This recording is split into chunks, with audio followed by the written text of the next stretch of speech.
substantial in how we see ourselves. You see them three Columbus boats in the emblem? They will go.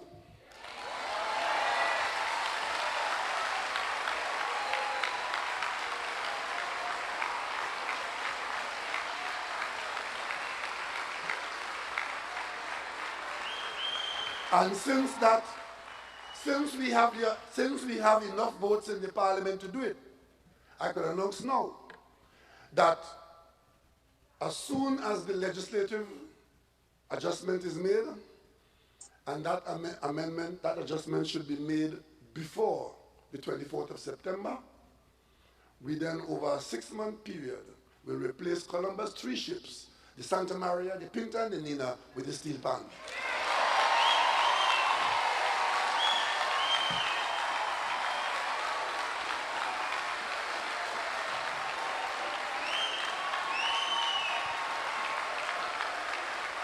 And PNM there with a constitution available to serve the people of Trinidad and Tobago.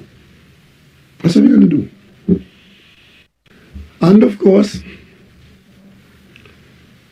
as part of our advancing of the steel pan as an identity object of Trinidad and Tobago, I did say that the cabinet would take steps to exchange Columbus 3 ships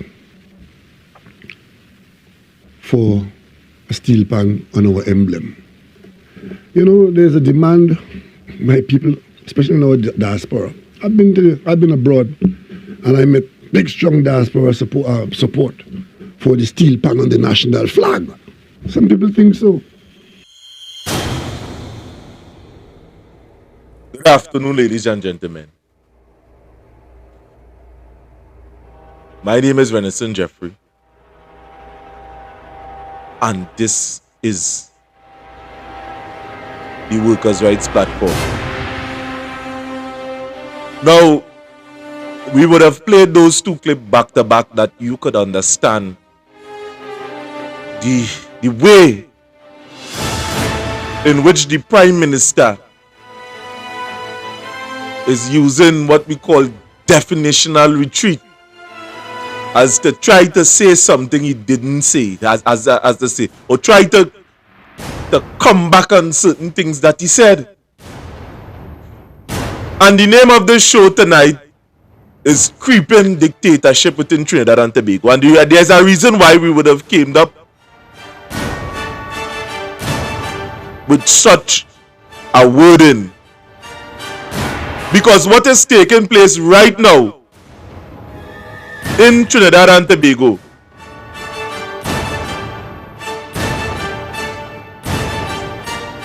it is appalling. You can't have a Prime Minister saying one thing on his personal platform, on a PNM platform, and then coming back in the late half and is telling you that is something for the cabinet. Who this man feel that we really is in Trinidad and Tobago? Who this man feel that we really are? By the way, good afternoon, ladies and gentlemen. Again, this is the Workers' Rights Platform. Yes, Candace Edwards are there on stream. But before I go into this editorial this afternoon, in which we are going to define what a dictator is, or what is taking place here within our country, I go hand you over to Miss Candace Edwards, so she could have her say. Candace, the something songing distorted in the background there.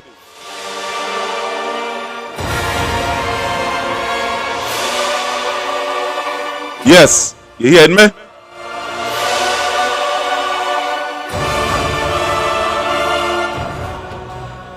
Yes, Candace, you're there?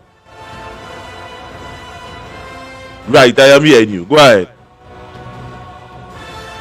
Pleasant good night, Trinidad and Tobago. I'm Candace Edwards.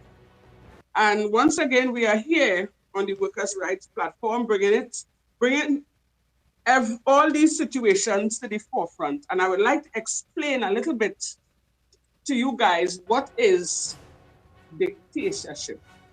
Just now, Candace, before you go into that, you see, I wanted to let the audience know because you have a lot of people who just be waiting there just to see Candace, and I don't know what really. I know where is the problem. I really don't know. But anyway, before we go into that, Candace,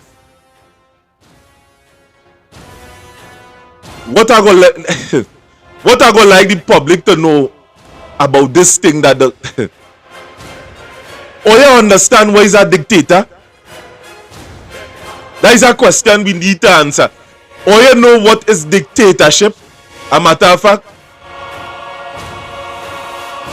dictatorship, a matter of fact, if you would search the word dictatorship, you will see one sole person try to take over whole society or take over a whole society where his way or the highway. And we have a plethora of things that we could say about what is creeping dictatorship within a country. But not wanting to take away from the argument within itself. When we have to look from the annals of history coming up, when we look about Adolf Hitler, his dictatorship ruling over Nazi Germany would have started from 1933 to 1953, 1945, a matter of fact. And when you look at things like Joseph Stalin, it was 1927 to 1953. That's where I get it mixed up. And Augusto Peterson was between 1973 and 1990. What we must understand and analyze and break down within our psyche, that dictatorship don't last so long. And any one of you guys outside there within that is watching us live right now that have opposing views to what we know as dictatorship. Now we could bring certain facts for you to see at this point in time. A matter of fact, let me don't waste no time going into it, because let us waste no time going into what we see or what you think is dictatorship.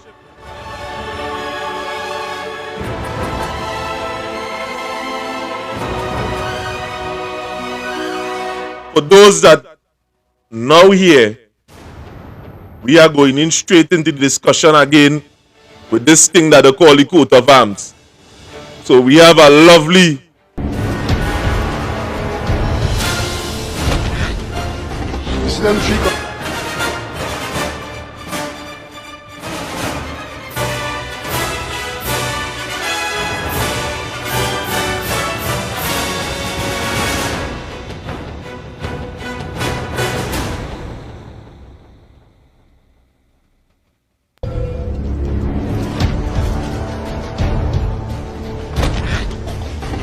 them three Columbus boats in the emblem,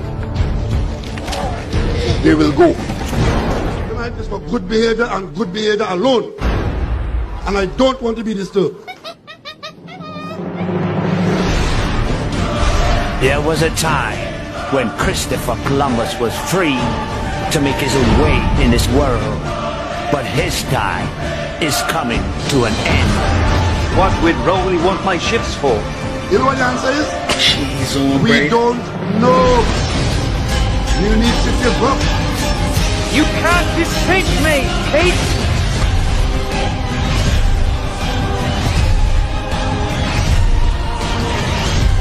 We don't want more boats here.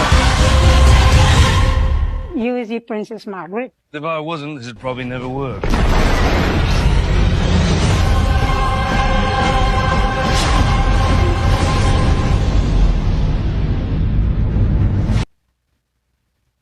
Now, you would have just seen that intro that we would have started playing there. Now, we go just to refresh your memory a little bit. Look at this. Now, this was in 2020.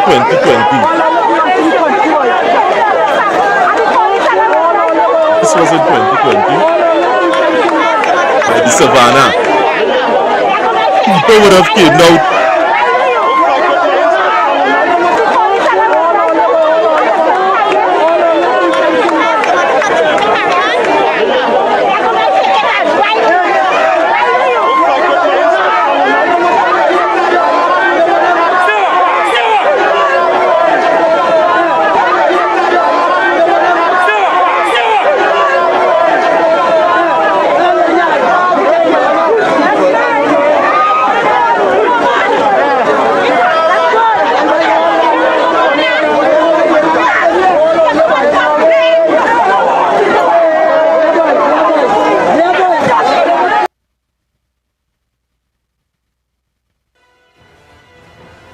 Now that clip there was in 2020,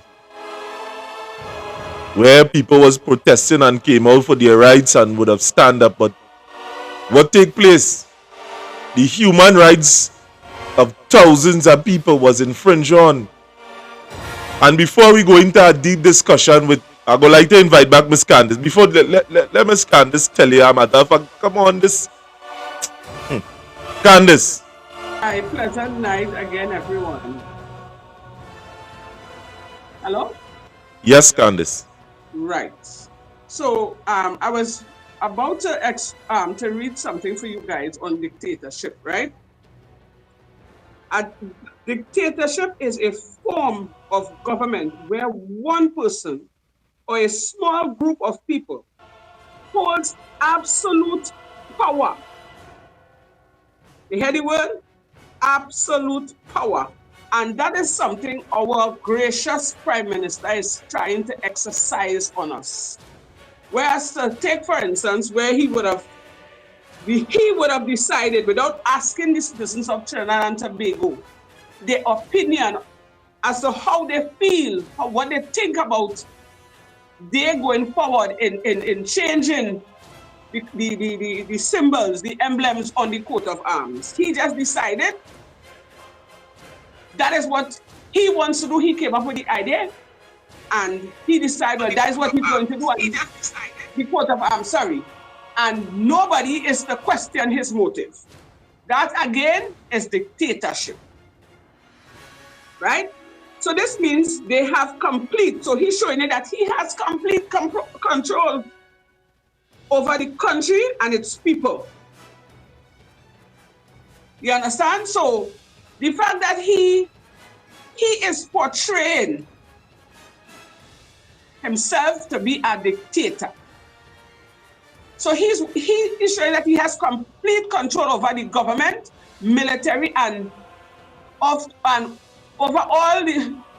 all lives, all citizens, so that you don't have a voice. So take, for instance, this country, China, with Kim Jong-un, or whatever, I don't know if I'm pronouncing his name correctly.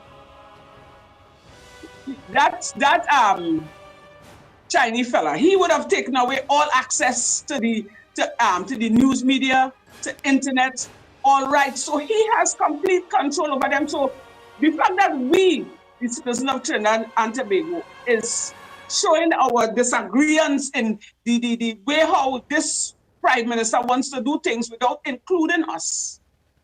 They don't like that. Hence the reason why in the earlier times, he would have said that, I think it was Colin Imbert, or one of them would have said they wanted to ban social media coming close to the election. So again, they want to show you for a fact they want to have control over everything so that your voice and my voice will not be heard.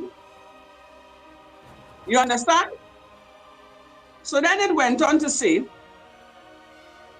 dictator or group has unlimited authority and can make decisions without consulting anyone else. So that's what he's doing. He wants to take complete control and do whatever he wants without even consulting anybody, because why? He is a dictator, right? Suppression of opposition, dissent, is often harshly punished, and freedom of speech. So you see again, he wants to take away freedom of speech by trying to, cut off social media, because a lot of the YouTubers and everybody who is disgruntled with, some of the actions with the PNM government. They're coming out and they're voicing their opinion on Facebook and on all social media platforms. So he wants to put a stop to that. So if we continue to sit back and allow this to happen, we too could end up like China, where you don't have a voice. Thank God for platforms like ours, the Workers' Rights Platform, where you could come out and voice your opinion and let them know that, yes, we are looking on and we disagree. So our gracious Prime Minister wants to implement dictatorship on the citizens of Trinidad and Tobago. And the perfect example is the coat of arms. Back to you, Mr. Renison. Well, Candice, dictatorship is a serious thing within our country, and we must fight against dictatorship. But at the same time, when we talk about this thing that we call dictatorship, there are people who is witnessing and seeing the oppressions of other people and decide to take advantage of that. And what I mean by that, there are people that are watching and are waiting for your carcass and coming to feast on it, on you being oppressed by oppressors, and they are waiting to feast on the carcasses of your demise. And what am I saying to enter within this whole discussion here this afternoon is this: it can't be that one set of people is operating in a way to take away your rights, and a next set of people is coming and saying, hey, you ain't seen what they're doing here, support me in return. You see, tonight we have to be real to ourselves, and break down this thing in a particular way that you could understand. The problem in Trinidad and Tobago are going to complain here now is not the political parties, Nah, that's not the problem at all. If you feel the problem is the political party, or you're wrong. The problem is the system that governs the party system in Trinidad, the politics. That is what is the problem in this country that we call Trinidad and Tobago. The problem is not the party, it's the system that governs it. Many a times we would have came here and tried to reach out and talk to you guys concerning the system that is around the parties and them. And we would have shown you time and time again that it is a flawed system and it needs to change. So when you hear we are saying or we are speaking or advocating for what we call constitutional reform and something that we call referendum, which is giving you a choice, instead of you vote for somebody to represent you, you could represent yourself. You don't have a choice here in Trinidad and Tobago. It's the illusion of a choice. They are putting things in front of your face as members of the public and saying choose between A and B. You can't opt out of it. I'm sure many of you logical thinking people outside here would not have chosen a coat of arms or to put the steel pan on the coat of arms, or you would have choose something else. Right now, the books, people is facing these bookstores and them. And many of you would have opted out for book grants and for more aid. Many of you would have choose that. So what is the discussion here? These politicians would have framed this thing with the pan and the coat of arms to keep your mind locked in a particular position, and there are choices outside of that. And that is what referendum do. We could set the pace of what is taking place in Trinidad and Tobago. But here what's going on. They don't want you to know how powerful you are in this country that they call Trinidad and Tobago.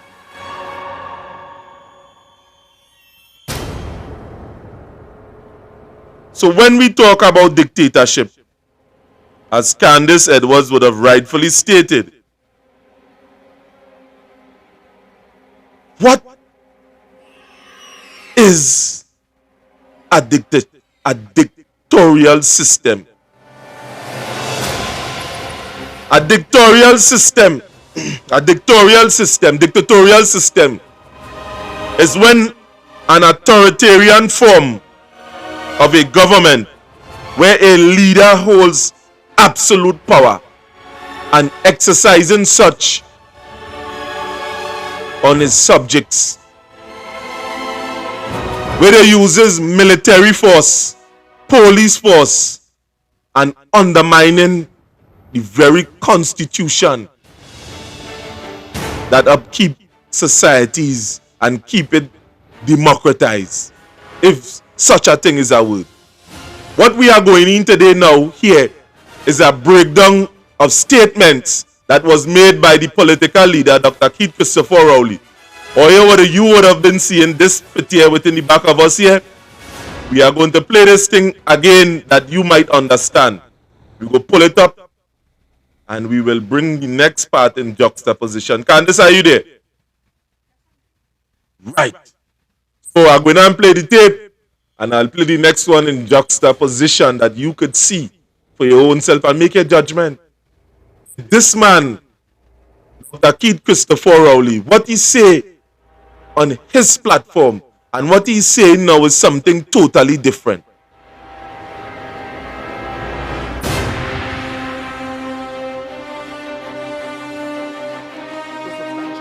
In law, but substantial in how we see ourselves. You see them 3 Columbus boats in the emblem? They will go.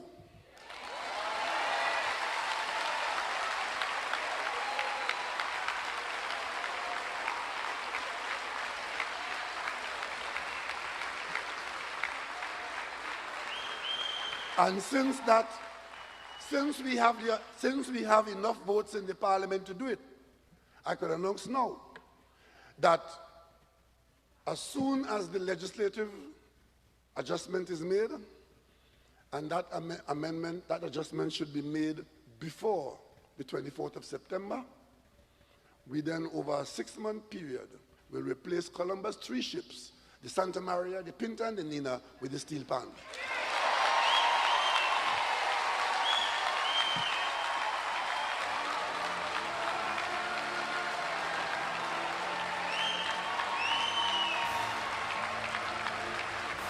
And for logistical purposes, that will take place over a 6-month period, allowing us to consume the stationery and other things that we have in place and be replaced by our new intention.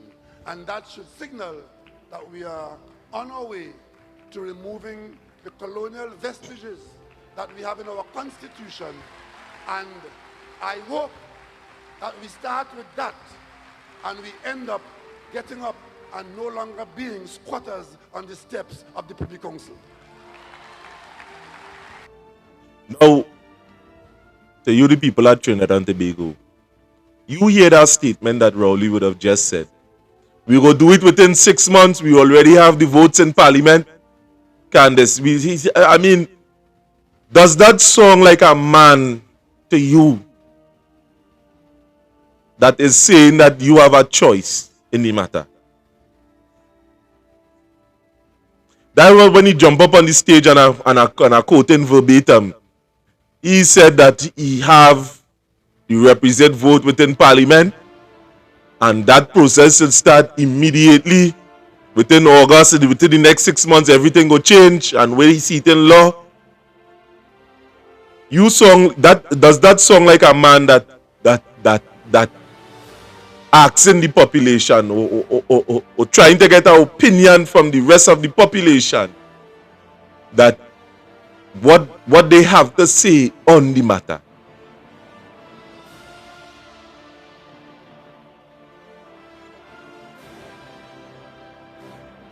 telling him this is what it is. And that is how the man speaks, you know. That is how he speaks to the public. I am in control. I am the prime minister. And whatever I say goes. And they keep forgetting is we, the people, the citizens of Trinidad and Tobago, are the ones that put them there. So again, the dictatorship, we don't have a voice. And if we should allow this to continue, just now, we wouldn't have a say. It might even have an election anymore. And if it is, we do have an election. Go ahead. If it is, we do have a election. Then what else? What next? What next? And you could actually see that the man is like a raging bull. Is his way or nothing at all. So he just keeps shoving things down the citizen's throat. And when you open your mouth, you see how this man is, when the news media trying to interview him, how he just completely shut them down and tell them, tonight, I want good behavior. So in other words, it's like he's a teacher in front of a classroom and he's disciplining his students. But they keep forgetting that we, the citizens, we put them there. And if he keeps shutting us down, to me, I find this prime minister, he behaving like he already knows the outcome of the election. And he moving like he just don't care, like he's actually showing that he don't need us. What he say goes, and it's that. Simple. Yeah, but if you're having that within a population, and you're still coming and you're talking to people, isn't that not the illusion of a choice? A matter of fact. Yeah. But you see, the thing is this. As I always say, we Trinidadians are happy-go-lucky people. We will complain about certain things for a certain time. And then eventually, because of the pressure and the stress, but Trinidadians can't take pressure, you know. We tend to forget about it and leave it alone. So for years, that is what government go, been banking on, you know. So he come up there, he say what he had to say. Yes, we go be disgruntled, we go quarrel, we go cuss, we go on social media, and we go bust up we mouth about it. And then eventually that died down. And then move on. Them already made their decision without us. So now is the time, as I keep saying, we have to stand up for what is right, not just only for KFC when KFC raise the price of chicken. We have to stand up now and make and put our foot down and let this man know here what's going on. Enough is enough. He cannot continue to make decisions without that because he is prime minister. He's showing it that he is bold-faced and he just do not care. That is why he could have made he could have said that who live and who dead, because he doesn't really care. And under this dictatorship is because after a while, in order to muzzle you, they don't start to censor the news already. Because they are in charge of the news media.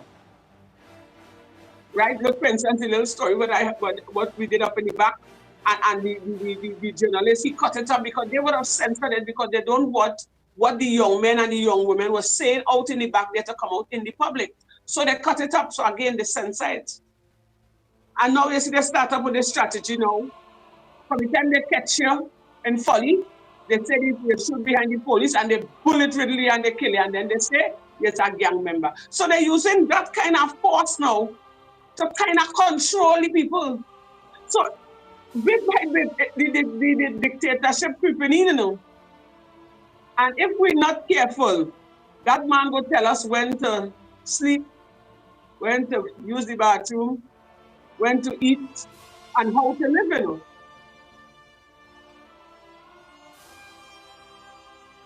See, what we had to tell the people here, or what the people need to understand here, when a dictatorship is being enacted on a population, is this. what they try to do is to censor. The first thing they try to do is censor information. So what they do is they go into these media houses and these independent media houses and censor it. This have already started to happen. That have already started to roll out in Trinidad and Tobago. And namely, there was media house. Robert Amar, at a point in time, he was led out of the diplomatic center when he would have tried to attend on interviews. And this is something that this is not no news, this is not no secret. Everybody within the media would have known that. I would have had talks with Robert Amar, and it discouraging, because now they have a list of who could go in these post-cabinet thing and interview whoever. And this is what has take place. So they start from there to start to sensitize certain things. Now,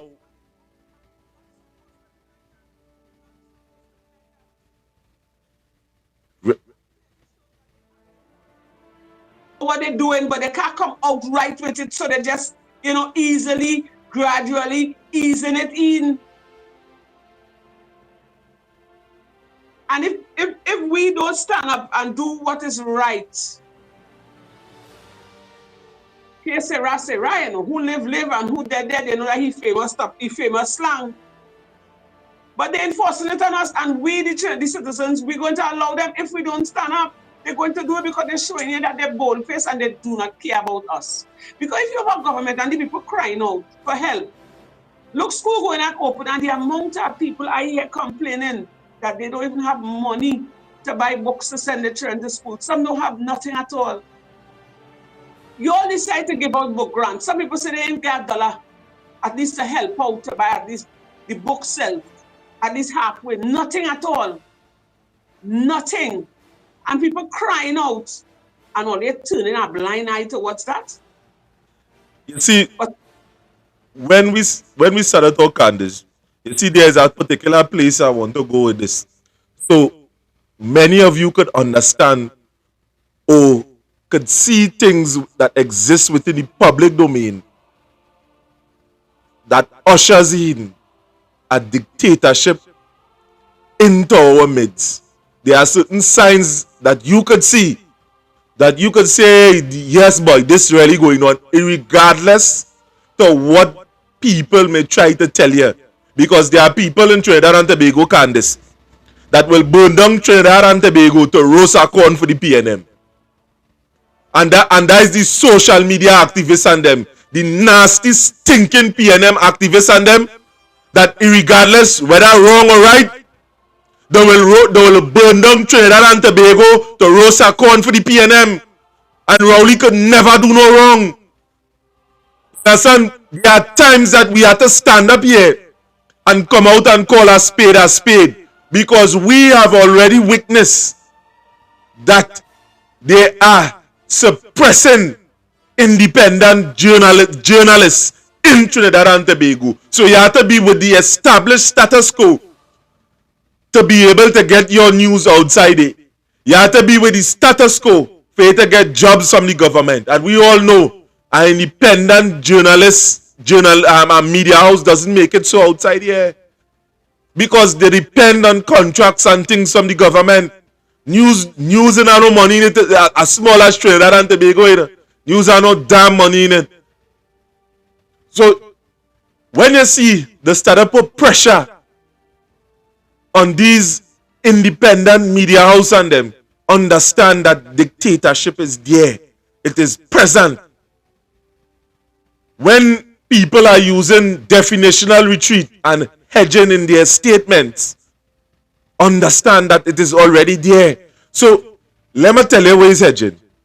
Hedging is simply this. When certain people make statement, Candice, and they put a clause in the statement, and that clause is in case that they do not deliver, or in case the population and take the message clearly, they use what we call hedging, and then they use definitional retreat, as to come out from the statement. And what we mean by that is this. Let me say a man owe you money, and Friday is the payday, and you come to him, let me say Wednesday, and you say, boy, I want my money and I go take it Friday. And he turn around and he say, yes, I go pay you Friday. But if you ain't see me come and pay or call you, I ain't get paid. So don't ignore us if you ain't see me call you, that means I ain't get paid. So that is what we call hedging. When you're making a statement and you put a clause in the statement that if in case that the message in augur well with the citizens of Trinidad and Tobago, I now have an excuse. So in the Prime Minister post-cabinet meeting, the Prime Minister would have said that decisions are made in Parliament. That is what he would have said. He said something like changing the coat of arms is something for the Parliament and we debate it. But when he would have mounted a PNM platform, he would have said we already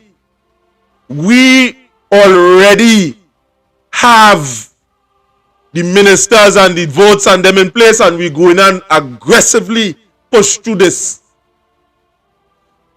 So for this nonsense that he come in the post-cabinet briefing to tell you, the citizens of Trinidad and Tobago, that this is now a decision for Parliament, and I hear people talking this, and it ain't go cost no set of money, and my thing still blue and the thing still red. Come on, what kind of bullshit, nonsense, rubbish talk that you are taking from a Prime Minister? In my little village, you know what we just say? When we hear man talking nonsense, that is not true. We say, boy, boy, stop fabricating. We saying, boy, you're welding rods over. That is what we just say. The Prime Minister now come in his post-cabinet briefing and try to fabricate a story. Yes, we already know that part of it is true. That the cabinet does make these decisions. But you mount a blasted platform and say, we going and do it. That is what you say. I didn't say it. We go play back the tape because, I mean, it right here in the background. You would have told the public, you never would have differentiated that this year is a PNM objective. You say we are going and do it. You say that the Prime Minister, you, Dr. Keith Christopher Rowley, mount a platform and say you are going to do it. You already have you already secure the votes to do it. That is what you say. And a decision like this supposed to be the people's choice, not yours. You are the Prime Minister for the people, not for the PNM.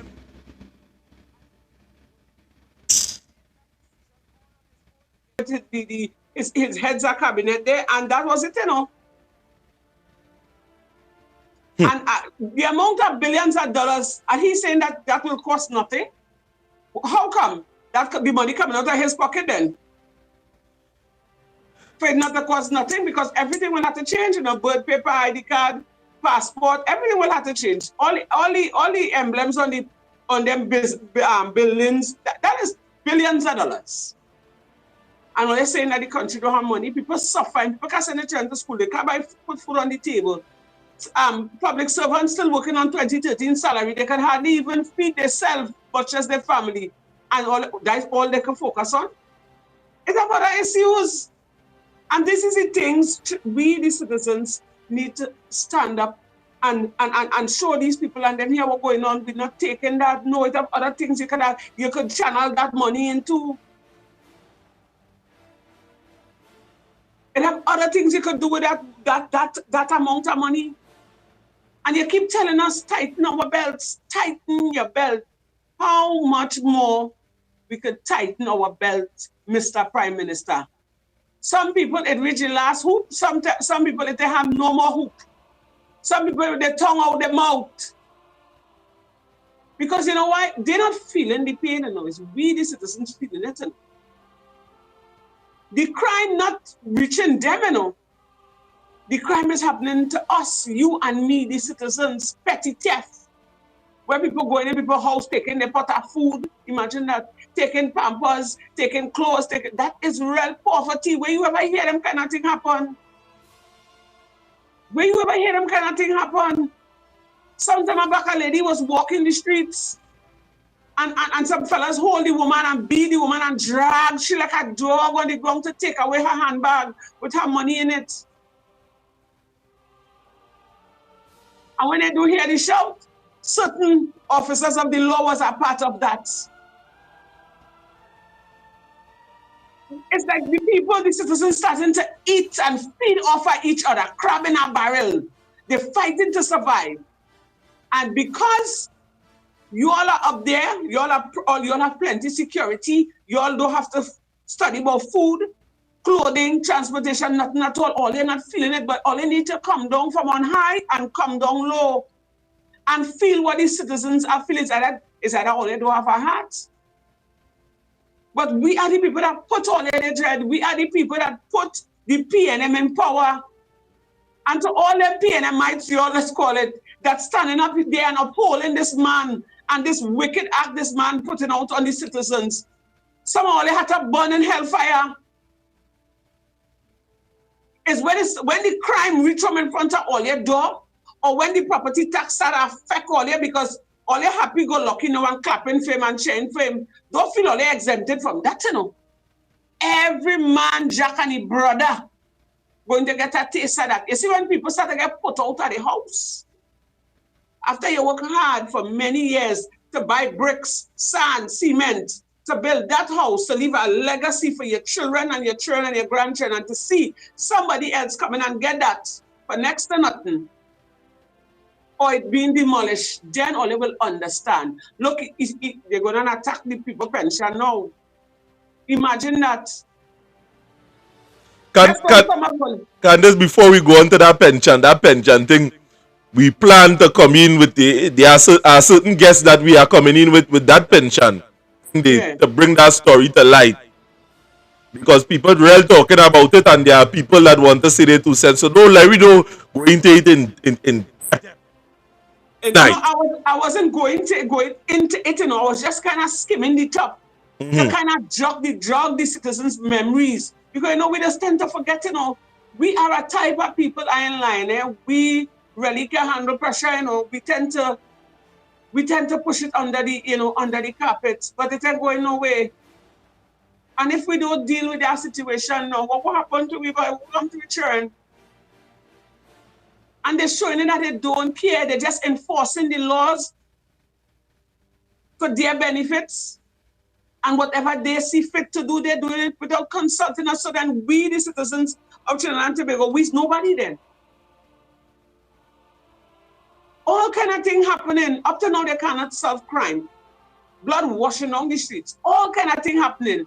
And them just turning a blind eye towards that. They even coming up on the media and talking about, all right, this is how we're going to fight crime. This is the plan we're going to put in place. You understand? They're not talking nothing about that, They just turn a blind eye towards that. And then they're talking about refurbishing this stadium. They want to change this and they want to change that. So we could eat that. I don't understand. I really do not understand. It's now is the time people have to take heed. Because just now we will have to eat one another. Just now when you leave your house to go to work, you can come back and meet everything in your house gone because somebody done marking you already. What all they have in place, take that money. All right. Sometimes you call the station, it have no vehicle to go on a patrol. Okay, it have no vehicles. Take some of that money, put some new vehicles out in the station, refurbish the old ones that have there, and put some new ones to back it up. Put the blasted camcorder on them, the body cam on them. Secure your country. Secure your people. Tight security on the borders. Put things in place. You studying this coat of arms. That's not making sense, but then he's showing you that he do not care about you. He says that and it's so. Citizens of Trinidad and Tobago, all you please wake up. And you see all your pensioners, you see how he coming and attacking the pension. Just now, all they will come by, because that little 3,000, how much is it? 3,005 or 3,000? 2005. All right, that 3,005. By the time, because some of you all from the time you all see 65, or they're going downhill. It's diabetes, heart attack, prostate, this thing, high blood pressure. By the time only buy medication, because these medications ain't cheap, and nowadays you ain't getting it in the hospital. When that come about, and then you have to pay bills like lights, water, phone bill, and then you have to put food on the table. And in some instances, that pension had to help you fix your place because your house deteriorating. How that money working for you? And then they go in and look to take that away from you because they say not every citizen of Trinidad and Tobago, correct me if I'm wrong, Mr. Renson, is eligible for pension. After you would have worked hard and put in all your contribution towards you retiring to get your comfortable pension, at least to live a little comfortable, they tell you had a sock salt. That making sense to you? Is that making sense? That is the life all they want to live. Just, I don't see it already, just now we drinking canal water and eating grass. And then all they go still be with all their bodies saying, all their hands saying, great is the PNM. You see, at the end of the day, there are questions that we must ask ourselves. That logical people, we must ask ourselves certain questions. As to do our personal litmus test, as to see what we are saying is true. So we would like you, the citizens of Trinidad and Tobago, to examine what you are seeing right about now in the public domain and put us to the test. If what we are saying here, that you feel that we lying or we saying things that are not true, put us to the test. Ask yourself this question: are there systematic efforts to intimidate or control the media? Are there systematic efforts to intimidate or control the media? Look around within the society and see if you're seeing things like that. Examine instances where government officials have threatened to undermine independent media outlets. Are there cases like that existing within Trinidad and Tobago? We must ask ourselves that question. And let me tell you, we would have done the research, We would have done the research. Let me go into the part with Express House in Trinidad and Tobago. When this government was in power, well, in 2020, they would have raided the Express House. And the court, for instance, just so we're looking for it here. Right. The Daily Express raided in 2020. A police raid on the Daily Express newspaper's office in March 2020 following articles of alleged police corruption raised concerns about press freedom. And it would have went out to say here that the High Court later ruled that the raid was unconstitutional, emphasizing the need to protect journalistic sources. So, you feel we lying? Go and examine instances of the factor that there are attempts to undermine independent media houses. Are there patterns of undermining democratic institutions? Are there patterns of the undermining of democratic institutions? Ask yourself, when you're going to search, are you getting, if there's a UNC, are you getting the attention that you're supposed to get within these boroughs and them? Are you getting the attention that you're supposed to get as in direct opposition to what the PNM boroughs and them control boroughs and them are getting? These are the questions that we must ask ourselves. Investigate action taken to weaken checks and balances, such as judicial independence or legislative oversight? Are there instances like that? And I could talk about the case with Vincent Nelson and when Faris Alwari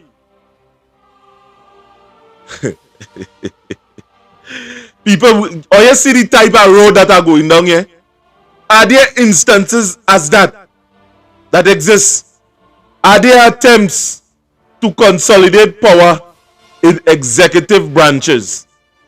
Analyze whether the government is bypassing legislative procedure or using emergency powers excessively. When they would have buy the two boat to go to Tobago, did they follow the legislative procedure in procurement, a matter of fact? The thing with Gary Griffith, when they would have interfered with the merit list, what is that? So, and we could go on in a, how is decent treated, and look for evidence of repression against opposing voices, including arrest, harassment, or censorship. So anybody that opposing the government is there. I mean, if it was to peer into their personal life, are they being suppressed? Is the government or arms of state? Is the party using arms of state to suppress people? Are there a rise of propaganda or state-controlled media? Are civil liberties being curtailed? Are there an increase in surveillance or policing of citizens? How does the government respond to public protests? And I go end there with the questioning. Ask yourself these questions, the people of Trinidad and Tobago. Look for it in the society and see, ask yourself, is these things existing now in our country? When you see police on the road in Tobago, police always on the road in Trinidad, are there increased surveillance on the citizens of Trinidad and Tobago? How the government respond to protests? Alexander, when he was on TV6, jump up and say you only have a certain time within the square, and people come and see the square lock. And it's your civil rights. Now, first time I see in my lifetime that you have to ride the police to protest. You have to ride the police to demonstrate. How are the government dealing with things like this? Are there instances of these things in Trinidad?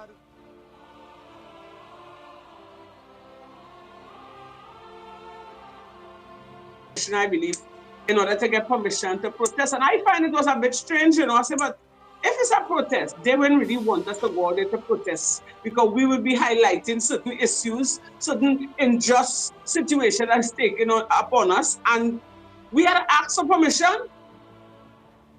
So again, dictatorship, so if you is displeased with a certain situation where it warrants that the people has to come out, or they want to come out and protest, and they write you a letter and you tell them no. So right then and there, what you're doing, you're shutting them down, That is not a freedom of choice or freedom of speech. You telling them what they could do, when they could do, how they could do, and they have a time frame to do so. So as Mr. Wilson said, they're creeping up on us, they're implementing that on us easily. That is why the citizens of Trinidad and Tobago, I urge you guys, start to buy papers. Start to listen to the news. If you're not affiliated with the YouTube and the Facebook, start to get in tune with that.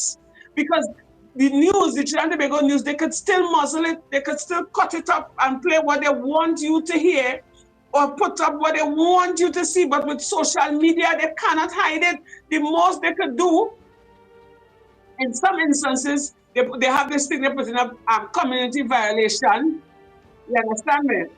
When they don't really want certain things to come out, or they go up on your TikTok page or wherever and they mute your voice. So that alone is to show the fact that they're doing these things because they don't want the truth to come out. They don't want to look bad. And people like me and other YouTubers, other TikTokers is what exposing them. And they don't like that. So then the citizens of Trinidad and Tobago is mad people then. We just like bacchanal and confusion. So if a man hungry, what do you expect him to do? That come out and complain? Young people, a lot of young, let me tell you something. You know what I believe? You see that marijuana, that prime minister gave, that law he passed in Trinidad, where people can use for them to smoke up their life and they can have 3-4 plants in the yard. I want to believe that because you notice, Mr. Wilson, a lot of young people start to come out and complain now. He was banking on that marijuana to silence them youth and them. I want to believe that was his strategy. Let me give them the marijuana to smoke, let them smoke out their life. While I do what I want to do, because it's the youths and them, it's the votes, there's where the votes coming from. So while they're smoking out and they're getting high and they're dotish and they're bepping in a corner, they're running away with everything and reaping all the happy. But then a lot of youths coming out and complaining and they're talking now because they can't get jobs. And if you notice, this marijuana thing destroying a lot of lives, Now, marijuana was always there, but people used to have to hide. It was discreet. But now they're smoking it big and broad in the open, and it's slowing them down. They're thinking, correct me if I'm wrong, please, I'm stand for correction. Their mind gone astray. So when they're smoking, they don't have time to watch the news. They don't have time to focus. All them studying is when it's the next fix. But at the end of the day, it's damaging them because they're going astray. When they don't smoke, all they're looking for is things to eat and to go and lie down and sleep. It's destroying a lot of people, but the ones who have their head on their shoulder, like Gizmo, if you know how I have a lot of respect for that young man. If that young man should keep it up, he will reach very far in politics, if that's the way he chooses to go. And a lot of young people coming out and talking. And when one young man started to talk, and the others will say, but it's truth. And then eventually they will stop and say, they don't want that.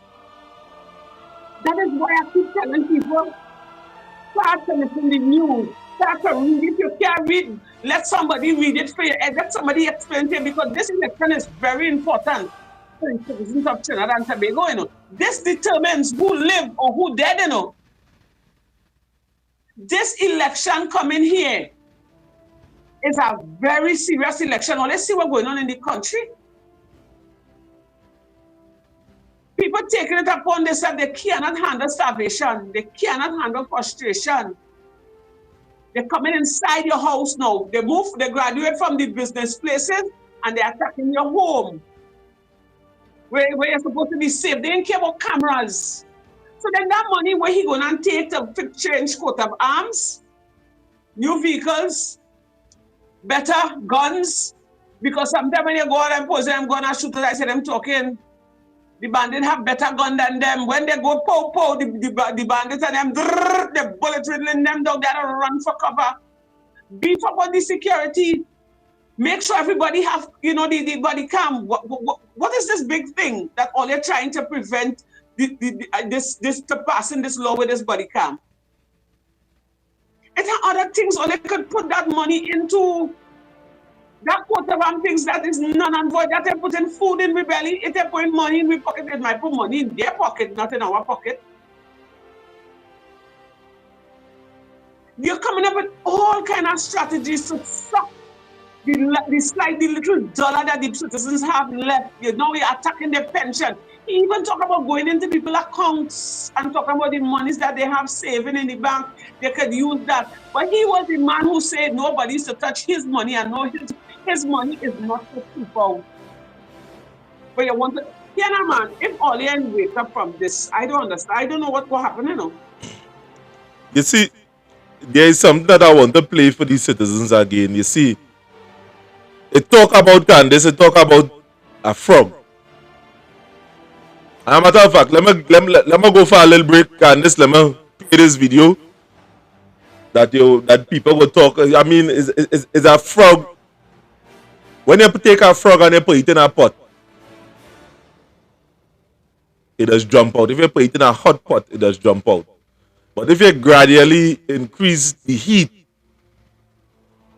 the frog does stay there and die.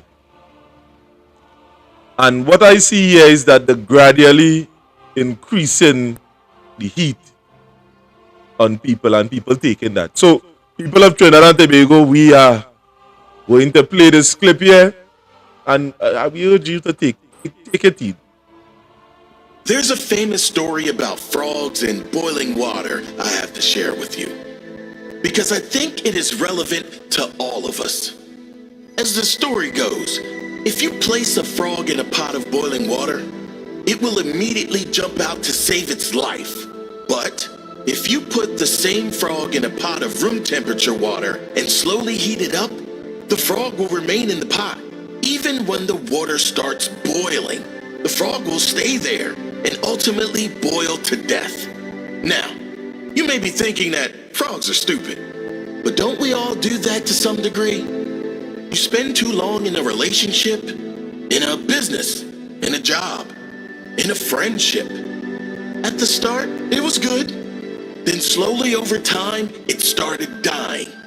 You should have jumped out or made changes a long time ago. Now you're dying inside like the frog. Too often we get stuck in our comfortable lives. It becomes so comfortable and so familiar that even though we may be miserable, we stay. Because at least the misery is familiar. Taking that risk to change or grow or leave is unknown. And if there's one thing most humans can't face, it is the unknown. But let me ask you, do you want to be like that frog in the pot, slowly boiling to death? Or would you rather be like the minority? Jump out of that pot and go searching for a life that will challenge you and force you to grow into a person you can be proud of. I challenge you to be the latter. Don't wait for someone else to turn down the heat for you. There's no one else in control of the temperature of your life. Take control of your own life and be brave enough to make those positive changes. Embrace every challenge you face and seek out new opportunities for growth and development. Progress requires discomfort. Don't be afraid to step outside of your comfort zone and try something new. It will be uncomfortable at first, but that discomfort is a sign of pending progress. If you want to be a better version of yourself, you must push yourself to grow. You must make some tough decisions and trust your gut that everything will work out in the end. So, don't be that frog. Don't be someone who stays somewhere that is killing them inside. Don't be that frog. Don't be the person that staying in the heat regardless of what that is taking place within our country. Stand up, say something, do something, operate. Don't let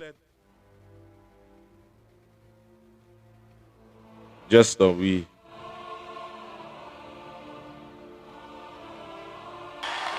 Right, don't let this dictatorship system keep you underneath. And that is exactly what they're banking on, you know.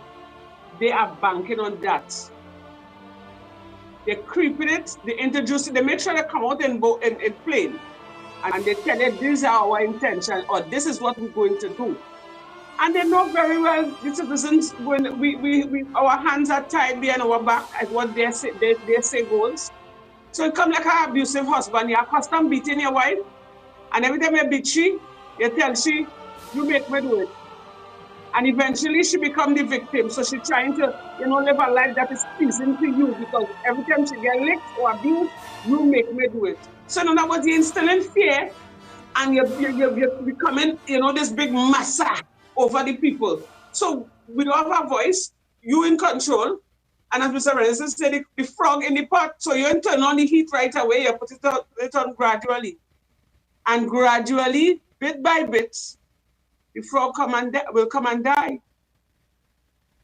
And that is exactly what is happening in Trinidad and Tobago. He enforcing all kind of law, all kind of this, all kind of that. And we just sitting down and taking it and nothing is being done. Look at what is taking place. The youth, all right, look, I was coming home yesterday and I hear the people in the taxi were talking about the indoor facilities that we had out the road. Now, that's a topic for another day, but I just say I had to mention it. Because it was not the PNM that built that indoor facility, it is locked and it gone to waste.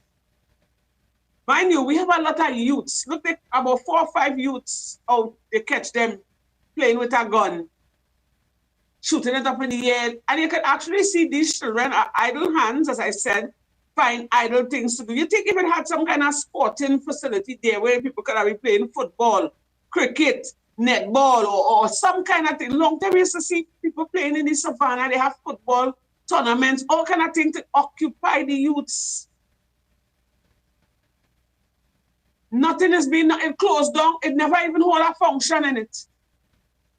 Or some kind of afternoon classes, some kind of courses, sewing, tiling, some kind of thing in every district for the youth. Put things in place for them because the youth's going astray.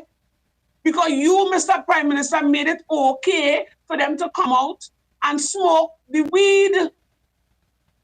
And some people, when they smoke weed, they high all they want to do is eat and sleep, and they become lazy. And when they don't have the money to suffice their vice, they're going out there and they're doing ungodly things to get it. But you want to go and change this coat of arms. How does that benefiting the citizens of Trinidad and Tobago? How? Make it make sense. But all your children are educated. Now, let me tell you something. Not all children head make for book. There's some, book is for them, book work is for them, and have some, again, they go to their hands.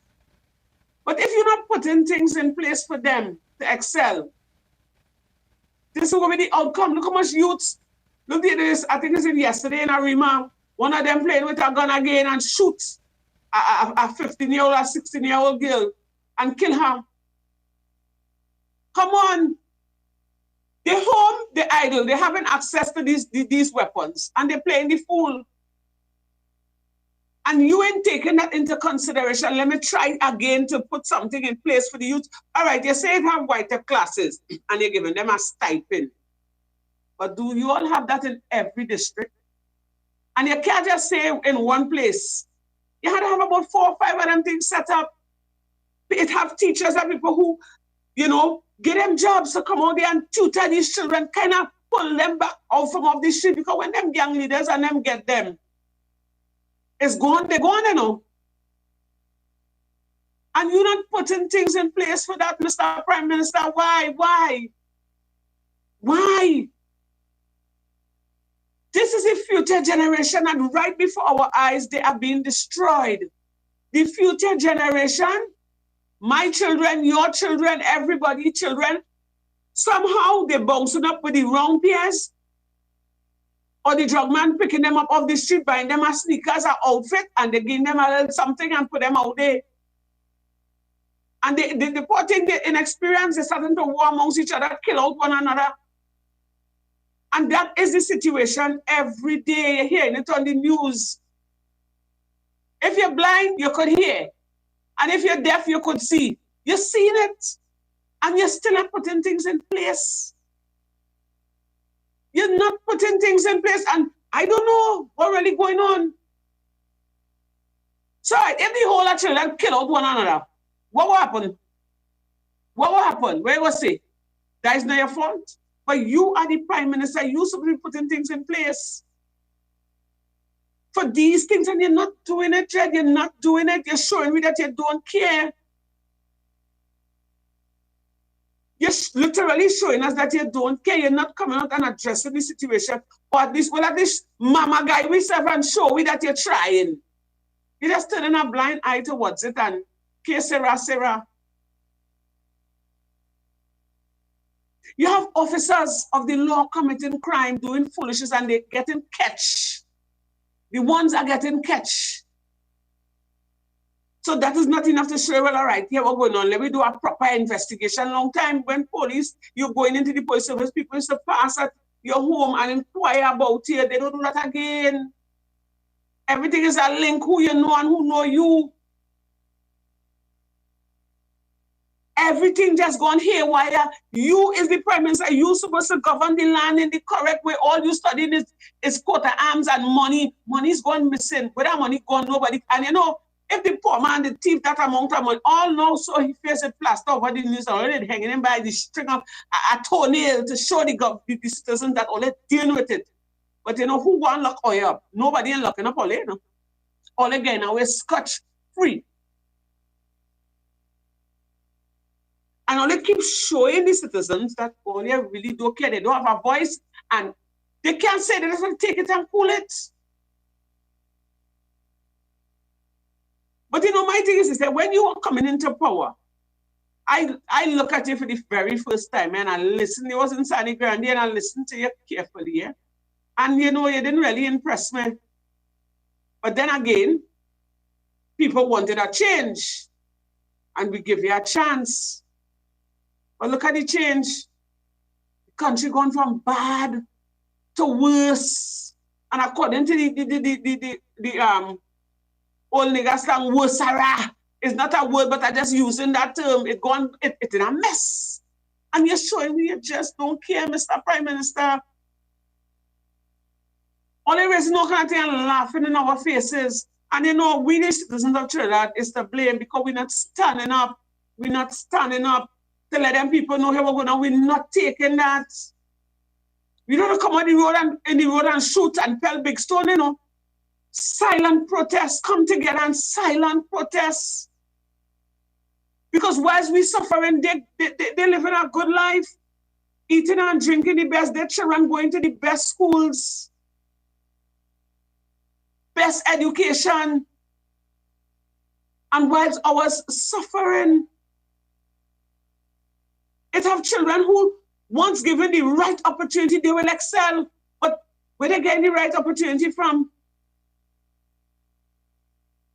When you want to take away everything from them and saying that all we depending on is handouts. Trinidadians like handouts and they like to depend. Who we supposed to depend on, Mr. Prime Minister? You're always willing to lend a hand to help another country. Why ain't try to help yours? We own in a mess, so you don't feel shame to see sometimes you going down the street and then probably your limo must have hydraulics. Because you must hear going down in a pothole. When last you go to the grocery shop to make groceries, to push your trolley, to bounce up with the food prices, the high food prices? You ain't doing that. Why? Because why you have it made, everything is put in place for you. You're not coming from on high and coming down low to actually get a feel as to what the citizens going through. It's that you know, you are aware, but you just don't care. Now is the time I urge the citizens of Trinidad. I can't tell them who to vote for him. But at the end of the day, all you have to study, all your children, and all your children, all your generation. So all these years, all you're waking up early, going to work, putting things in place, building all your house, fixing all your business so that when all your pass on, all your children have somewhere to rest their head, and they're just coming to take it from you. Why? Why? Because they can do it. So you're rising up early, setting up late, and in the long run, the PNM coming to feed you with the bread of sorrow. And all they want to do nothing about it. All they want to sit down and dress back and say, great is the PNM. And when the shit hit the fan, then only go set up back and all him know, but it's done too late. He already in power. Duh. And there's nothing you and I could do about it more than come on social media and bust up with mouth. And they here, they're doing foolishness and they ain't taking me out. So give them another term again. Well, it's now self they ain't taking me on. We might get locked up now. Dictatorship might come in there now. So you and I can't come on social media and say nothing again. It's lawsuit and lock up. Full-fledged dictatorship might come in there now because it done here already, Candace. It done here. It done with doorstep. We can't run from it. We seen it. We experiencing it. We can't run again. It already here. Yeah. It already here. It already here. And we can't escape it. And the thing about it is this. We must draw the line. We must draw the line as to how far these people could go. And if we do that, if we draw the line, that be our portion. We have to draw the line. We need to draw the line as far as how these government entity could take the just now. We have some right. We have to draw the line as to how far these things could go. And as I say, we have a list of questions. If you feel that we lie, if you feel that what we saying that we talking shit, and we not the authority to say certain things, we want you to do your own research. We want you to ask yourself this question.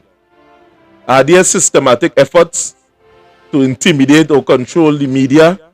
Are there patterns of undermining democratic institutions? Are there attempts to consolidate power in the executive branches? How is dissent treated? And when I mean dissent, meaning resistance, how resistance is being treated?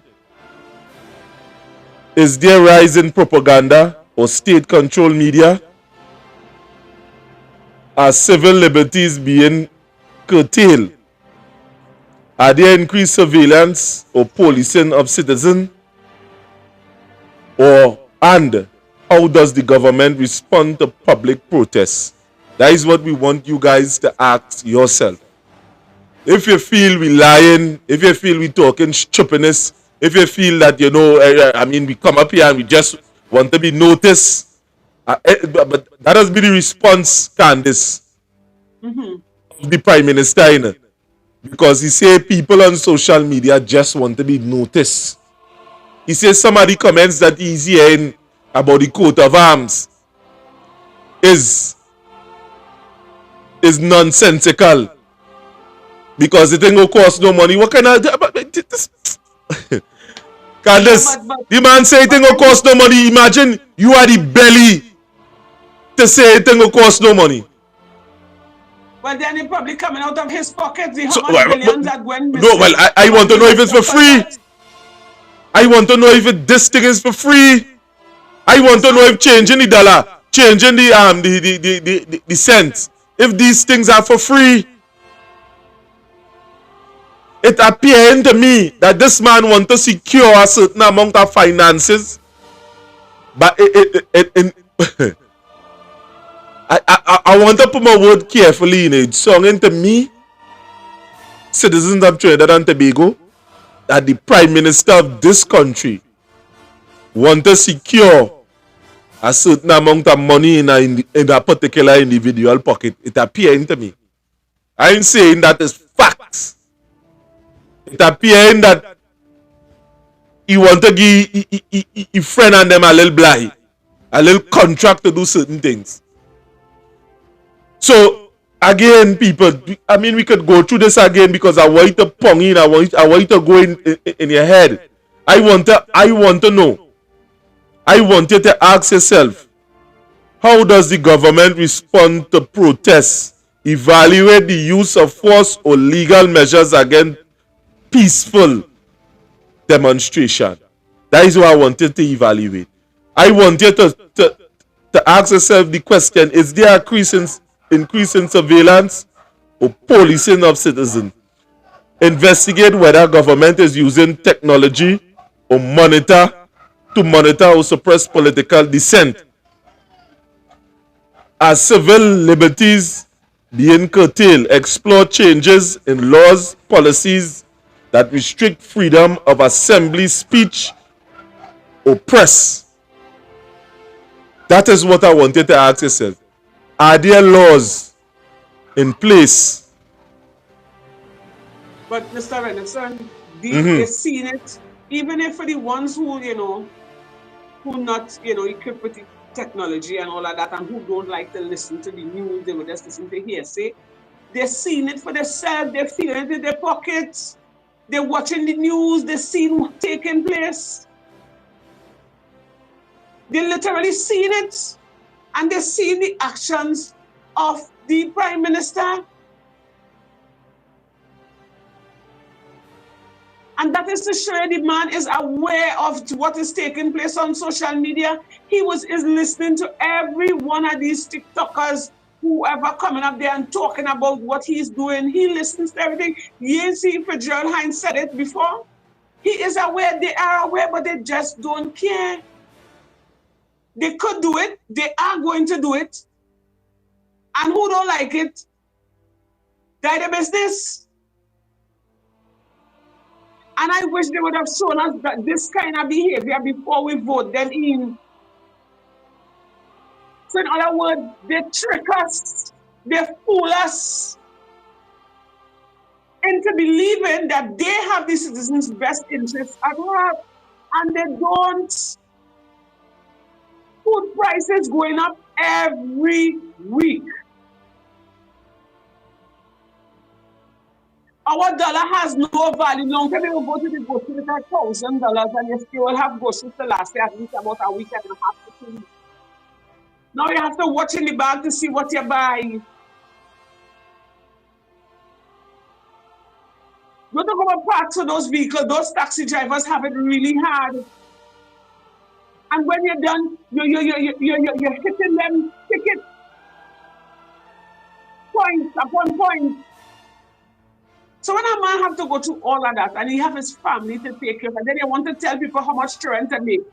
You want to tell people don't go boat ride, don't do their nails, don't do this and don't do that. And this more importantly, you see, all those things that you're talking about is a man prerogative, yes.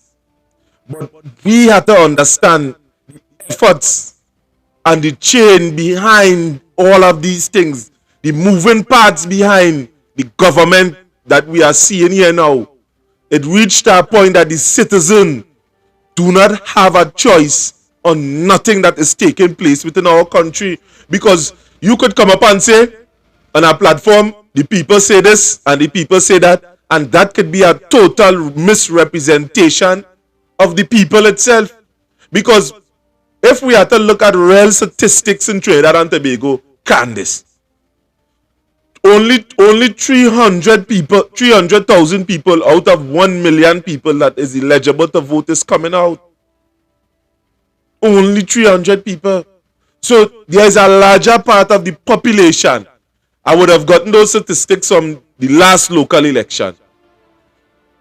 It's only a small part of the population that coming out here and vote. And the rest just don't see the need for politics. Politics is advantaging them, beating them into submission. So they ain't see any need in coming and change, in coming and vote, because they see the two entities, the two political entities, the PNM and both the UNC as one in the same.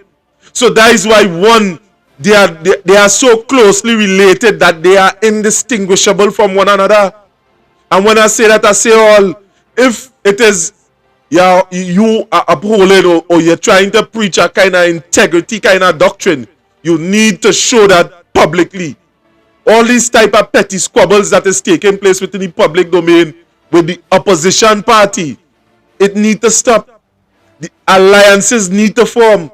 You don't destroy a dictatorship by ignoring the smaller groups, the groups that are speaking out and saying things. You empower these groups. You come out, you meet with them, and you empower them. You empower the mind first. You empower the organization after. And then you invite them on your platform, on platforms to speak out on things that you would have already been saying. You can't want to, but I doesn't want to go into street man terms, you know. I doesn't want to go into street. I go leave that alone, because many of you go say, if I use a particular example, where you go say, well, this man is truly street. But the people and them, they're not coming to meet one-on-one. You're doing yourself a disservice. And are sending this message straight to the heart of the UNC. The PNM not meeting the people. They don't care to see them. They ain't having no consultation. They just come in and read out a script, regardless to the area that they are in. Or they don't practice that. Come and meet the people. There are people that want, that disenfranchised with the politics that exists here in Trinidad and Tobago, and they want a real change. Meet these people. Not that they want a change, Mr. Renson. We need it. Our lives depend on it. We need it. We need somebody to really seek the interests of the citizens of Trinidad and Tobago. Candace, I find you're treating the audience in the comments very badly. You understand? Because I mean the listening to we. I understand what you say, Mr. Renson, but you see, this topic here tonight, it is so, for me, it really hit home, you know, because you see, dictatorship, that is what this Prime Minister is all about, you know. And I just actually feel it, I just see it. When he speaks he addressed the publics, sorry, you actually seen it. The man is all about that. If you give that Prime Minister a chance, he will tell you when to eat, when to sleep. Even with the vaccine, the man will tell you, frank comment, if you don't take the vaccine, what will happen?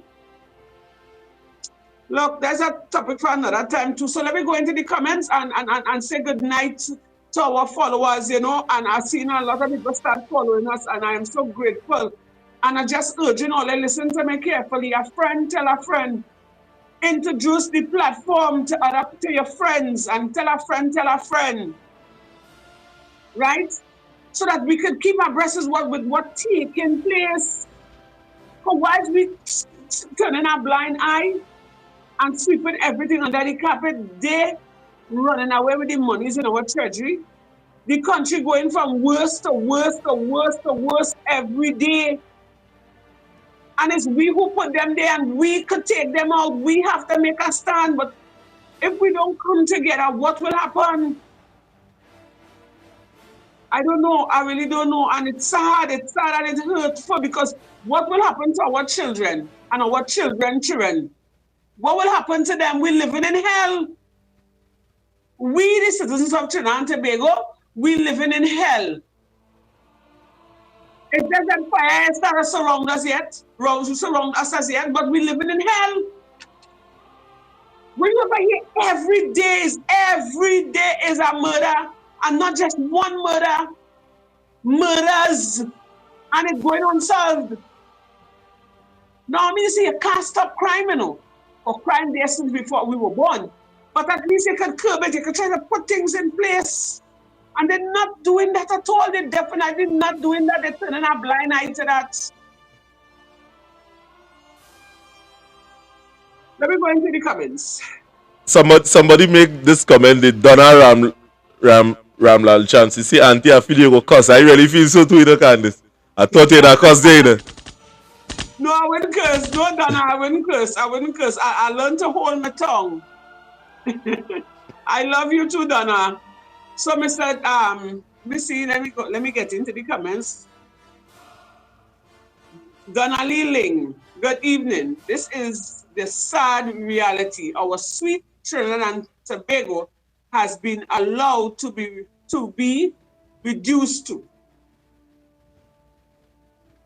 Mr. Jerome Moses said, imagine an old bald head man destroying a whole country.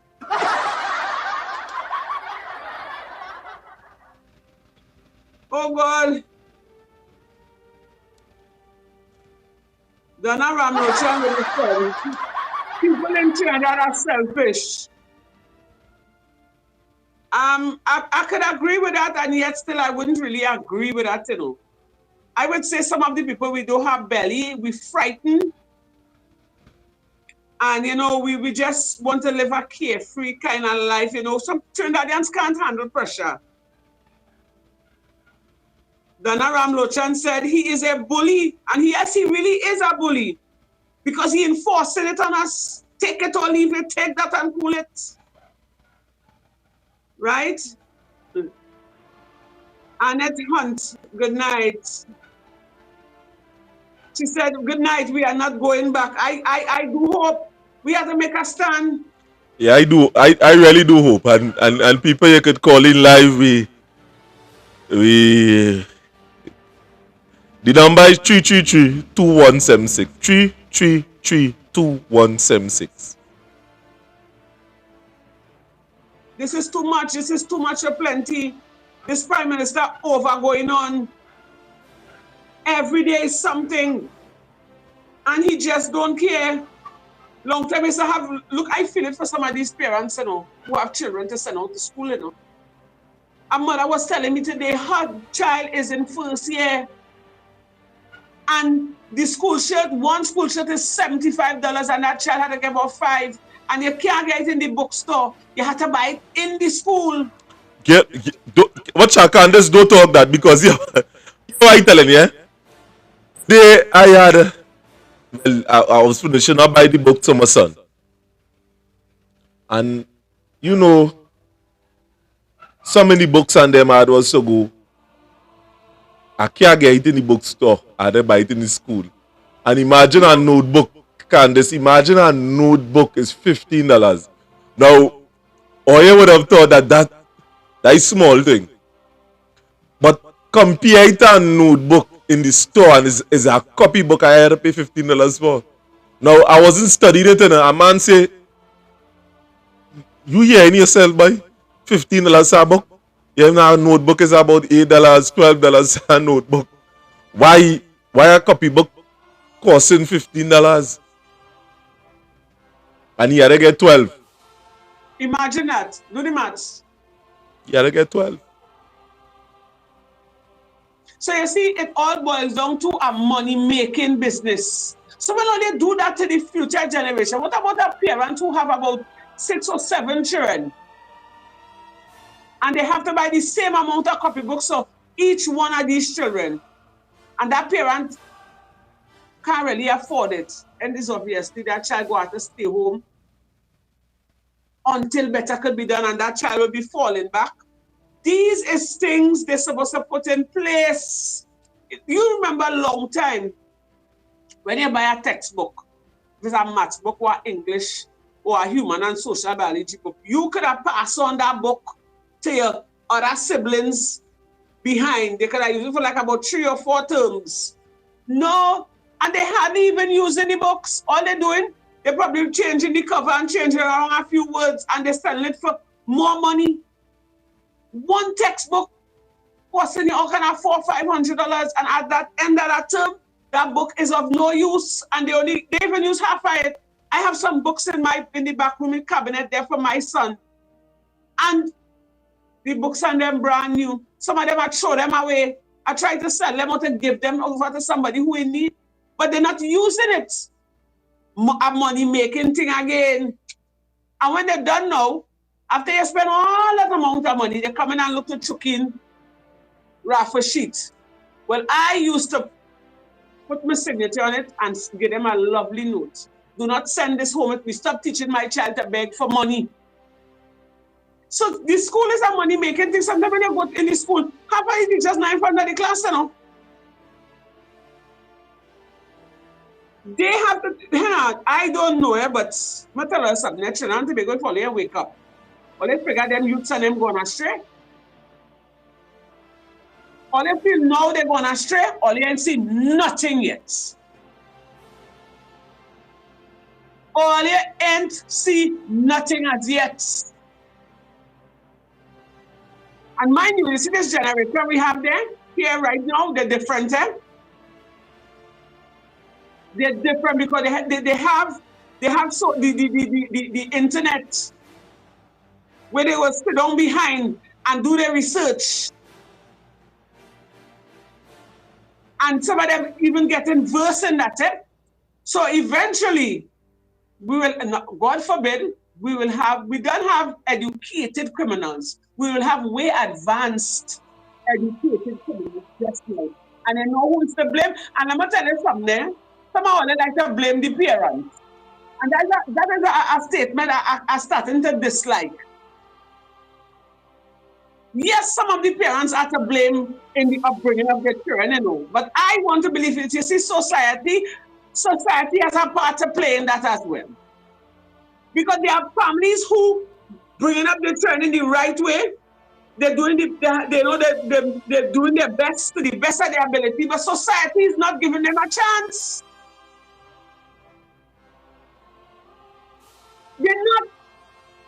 You're stifling them from the ground. And when come up and the ones that fight through and make it, they're still having a chance. So when they go to where this long get a hold of them and you buy 2 Jordans and 2 jerseys and tell them, boy, go listen to your mother. You can spend the night by me and you give them an old house with a mattress and an old sheet. They're starting to watch that drug lord as their God. Not knowing mommy and daddy try their best, you know. But when they want things, there's only humans, there's only you alone, Mr. Prime Minister, and those in cabinet could eat good, could eat sushi and lobster and all of that. Only all you alone can live good. What about the man on the ground? What about us? These are the things the citizens have to look at. These people and them business fixed. And I always say, when whoever gets into power, I know all go hate me for saying this, all who in power, eh? But you're all supposed to declare all your assets. And it's supposed to have people above all you as time go along to find out and do investigations. How all you spending the Trinidad and Tobago citizens' money, because that's we money all you're spending. I know all your money. Because you would hear on the news, who thief this and who have big house in America, who have apartments, so some of them can't even declare how they get it or do a proper investigation. And it's when ministers start to make jail, life imprisonment, then. But for now, that's not happening. Look, the 100 millions that gone missing. We talk about it, we bust up, we mouth about it. And then the talk almost died down. So that is just a big joke. That is why they keep ripping us off. And when they keep ripping us off, the country just getting poorer and poorer. And it's really citizens feeling it because we're starting to eat on one another. Because as I say, they're not going into these politicians' home. They're not really going by them big businessmen and trying to rob them, you know. Because they know they have fire. They have firepower to fight back. They have security. But me and you, the citizens, the normal citizens, we are the easy target for the bandits and them. And they're not even putting nothing in place. All right, we done like sitting ducks, but put things in place now, beef up on the police service now. Plenty patrol the area. Make the place safe again, or they're not even doing that. But when they make 2 children raid, they want to plaster it over social media. They make raid here, they make raid there. And as they done make the raid, the next day, something happen again, and then you hear no murder being solved. Look up to now, they kill the man and the 5-year-old child. The police say they have intelligence and they have crime under control. I wonder if they get a word on that. Anybody could tell me that if they find out who is the perpetrators or who is the people who was involved, or anybody have any leads? Nothing. And the poor commissioner, oh God, we bash that woman all how, eh? But it's like, we're not even hearing she. So then when the purpose she's there, they're making this woman a laughing stock, you know. Look, so long with my incident, did she write back a letter stating that they investigating and whatever? Up to now, I don't even know who is the investigating officer. They would have appointed to come and do inquiries to find out from the people who was there at the moment when the incident happened. Nothing is being done. Nothing. And these people just turning a blind eye, boy. While we, the citizens, feeling the pain, we feeling the pressure. And they just don't care. They don't care. All they want to keep these people there. All you want to keep these people there. Something got to be wrong with Australia and today. We're in a sad state, you know. I tell you, this election is very critical, you know. This election is, as Rowley say, who live, live, and who dead, dead in it. Don't say me a one only. Donna Ramlochan would have said, Mr. Manning, he warned us about that man and his truth. Mr. Manning said, you must get that video and play it. Where Manning was warning us about him, telling us that he's a raging bull. If he does not have his way, you must get a video and just ram it in, let people hear it, let people see it. Because that is what he's showing us, the man showing us he don't care. Imagine if you hear people crying out, blood washing your streets, because you is the head of Trinidad and Tobago, the prime minister. Now it's a crime all over the place, so we can't get away from that, you know. But you've seen it 3D form, because people have phones now. So when they're on a scene and they run to call help, they stand up there and they're videotaping it and they're putting it out there in social media, in the public. So we don't really need too much of journalism anymore. Everybody in Trinidad and Tobago with a phone is a journalist now, and they're bringing it real. And I am sure you are seeing these things, and you still turning a blind eye towards that. Up to now, all the people come and say, even if they don't want to alert the bandits and then what is all their plan, actually, well, we see something in motion. All we see is that they catch some people, some teenagers in a car, and they shoot back behind the police, and the bullet will down the car and kill everybody. That's all they intend to fight crime. Make it make sense. That is how the government intends to fight crime. That not making sense? So it's just to kill all the youths again, that dictatorship there, you know. You kill out everybody who seems to be bad. So supposing there was an innocent bystander in that car that probably just take a little drop to go from point A to point B. Just kill everybody and deem everybody as bandits and drug lords and gang members and make life easier. That is not right. That is not right, Mr. Prime Minister. That is not right. What are you doing to us, Mr. Prime Minister? What are you doing to the citizens of Trinidad and Tobago? We are not feeling safe. We are not feeling safe. The bandits and them don't even care about camera anymore.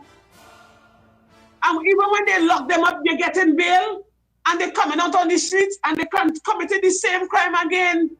What are they having in the prison to reform these people? What plan? What structure? All they have? Come, Mr. Ranson, back to you, because according to this Manice here, I might curse because I cuss, but I can't cuss on social media. I know it does cuss. I know it does. I know it does do it. No, well, yeah, because, you see, because they're taking me for a fool. They're taking us for a fool. They're way past taking us for granted. They're way past taking us for granted, and now is the time citizens have to wake up. Well, they wake up now. Wake up. If all you study, all you study all your children. Look how the times get. Look, even in COVID, it didn't even stop crime. Because it still had murders, kidnapping, still going on. It just eased up for a while, and as COVID done, whoa, they went on a rampage. And everybody turn out. Look, I had a brother missing for how long in Tobago. And up to now, I never find him, and I just live with that nightmare. Not a lead, not a trace, nothing. At least if you couldn't find my brother, but at least you could have find somebody else's brother or somebody else's sister or guy lead tells now. Oh, they just turning on all your focus from what is necessary, what is serious, to foolishness like changing three ship to put our pants a symbol on. That making sense? We could eat that. That could secure. But I guess I am just one body with a big mouth that get a platform to just talk. But I'm a mother too, you know. I'm a mother first. And I just feel the pain. I just feel the pressure like any other mother or any other citizen. And they just definitely don't care. So the rich have to continue to get richer for the poor man to survive. So, you know, that was what he done say already. He done separate us there, you know. You're poor, you just have to stay poor, try to survive, and dead. While the rich getting richer and succeeding. Mr. Anderson, back to you. You see, when you're talking that, and while you was talking, there's somebody would have sent my pity. I excerpt from the newsroom, matter of fact. And the headline is this. Let me put it up on screen so you could see the headline on that piece item. Now, the headline there was government appoint a committee to deal with high food prices. Government appoints committee to tackle high food prices, and that is the man who was seen down there is Agricultural Minister Kazim Hussein. And Minister of Agriculture Kazim Hussein has presented letters of appointment to 4 members of the Food Security and Prices Committee. So that I can't see any of my glasses. Yeah, so I would have gotten that on the phone. And we have to ask ourselves this. Are they playing with games in Trinidad and Tobago? How much games are they playing with? When Kamla Prasad Bisesa would have spoken about the taking off of the VAT on certain food items, the Prime Minister would have jumped up and say, oh yeah, she wanted to take off VAT in these trying times. And look in the savannah, you can't himself get room. You see, as I would have told you in the beginning of this conversation, we sure that we Prime Minister is a damn liar. He's a liar. He like to lie. He's a liar. And we would have known that explicitly from the not closing down Petrotrin statement. He does lie bad. Stink. And Kamala Prasad Bisesa would have, the opposition leader would have brought up an issue in the parliament stating we should take off VAT off of certain things. And he jumped up on a big uproar. Go down by the savannah and see if you get room. But now you are appointing a committee. Now you are appointing a committee as to say the government appoints committee to tackle high food prices. What a joke, Dr. Keith Christopher Rowley. And to you, the citizens, just so it go burn into your psyche again. If you feel that Trinidad and Tobago in fall underneath what we call a creeping dictatorship, we must ask ourselves these questions. Are there systematic efforts to intimidate or control the media? Is there a pattern of undermining democratic institutions? Are there attempts to consolidate power in executive branches? To go in this statement that I would have placed on it, analyze whether government is bypassing legislative procedure or using emergency powers excessively. How is dissent treated? So that dissent meaning resistance. Look for evidence representing of repression against oppositional voices, including arrests, harassment, and censorship. And I know I could tell you about the factor that the drum can't fence, Sheldon can't fence Candace without presenting him with a warrant. So it's a form of suppression, in harassment, a matter of fact, not suppression, harassment. Is there a rise in propaganda of state-controlled media? Are civil liberties being curtailed? Is there an increase in surveillance and policing of citizens? How does the government respond to public protests?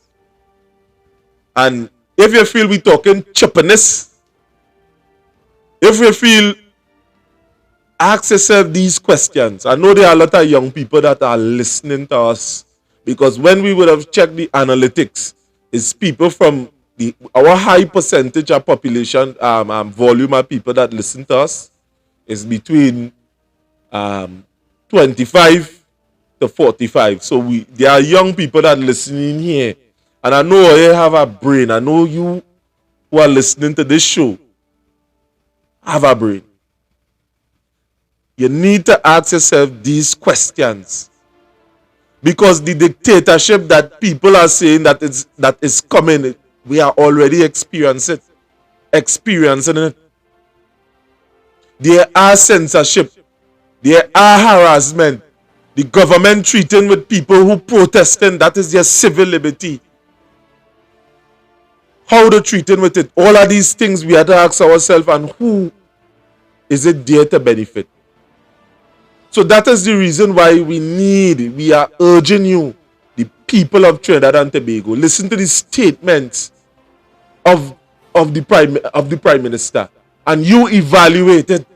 Use deductive reasoning and dissect the words that come out of this man's mouth, because plenty of the time he are using what we call in logic definitional retreat and hedging. And to you that would have now joined us on this platform, definitional retreat is when you say something and you come now and use a clause. We're going to play the entire snippet of the press conference he would have given in excuse to when he would have gotten beside himself and come out on a platform and say, we are going to change it. And then when people started to talk, where this man didn't give the country a chance to say wherever he turned wrong, and he say, that was a PNM platform, and we would have come out with the initiative that PNM people that done meet concerning that already, and we now hear it. We now heard of that. And I could bring members of the PNM here on this platform to say that they never heard it. They never hear no consultation. No consultation was kept in certain areas. I could bring members here. And a matter of fact, I go do that. I go play an interview for your own self to show that the government of Trinidad and Tobago, through the social service program, somebody would have told me in 10 days, Candace, imagine 10 days is about $600 or $800. They stop paying holidays. They ain't paying no holidays again in 10 days. People who work in these unemployment program and things, they just have to work flat days. Yeah, but then again, let me say something. What a 10 days can really do for you? No, well, I understand, but they're still breaching the law. You understand? They're still breaching the law. I understand that 10 days can't really do nothing. It can't really do nothing. It's a help out some of the times, to some of the people. In this day and age, that is an insult. Of course it is. It's an insult. That is not it. That is an insult. Of course it is.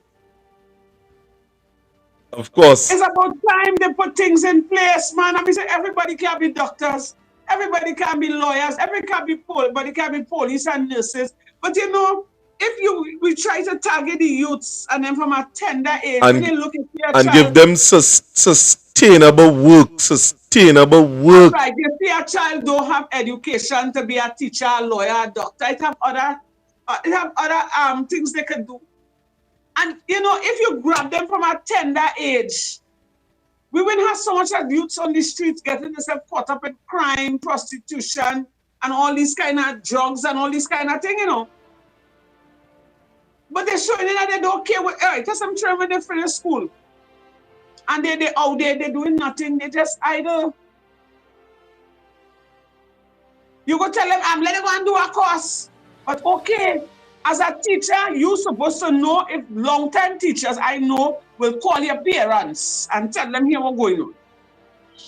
We on this topic, we're doing this, and John or James is not functioning well, like he doesn't really like the schooling or whatever. Put him to do a trade. So he will learn the basics to read, write, spell, and count. And you put in he or she to learn to sew, to learn carpentry, masonry, or something, tiling, or whatever. You know, a tradesman does make more money than a government worker. So at least, you know, you're preparing them. You're giving them a start. But when you take away these kind of things from the schools, and they write essay, who fail, who pass. And even the ones that pass, they're going on to high school and secondary school, and they still are doing nothing with their life because eventually now they fall back. The head can't take the amount of education. They're supposed to have those kind of classes implemented in the high school too. So at least you're following them and you're making sure they ain't going astray, but now we don't have that.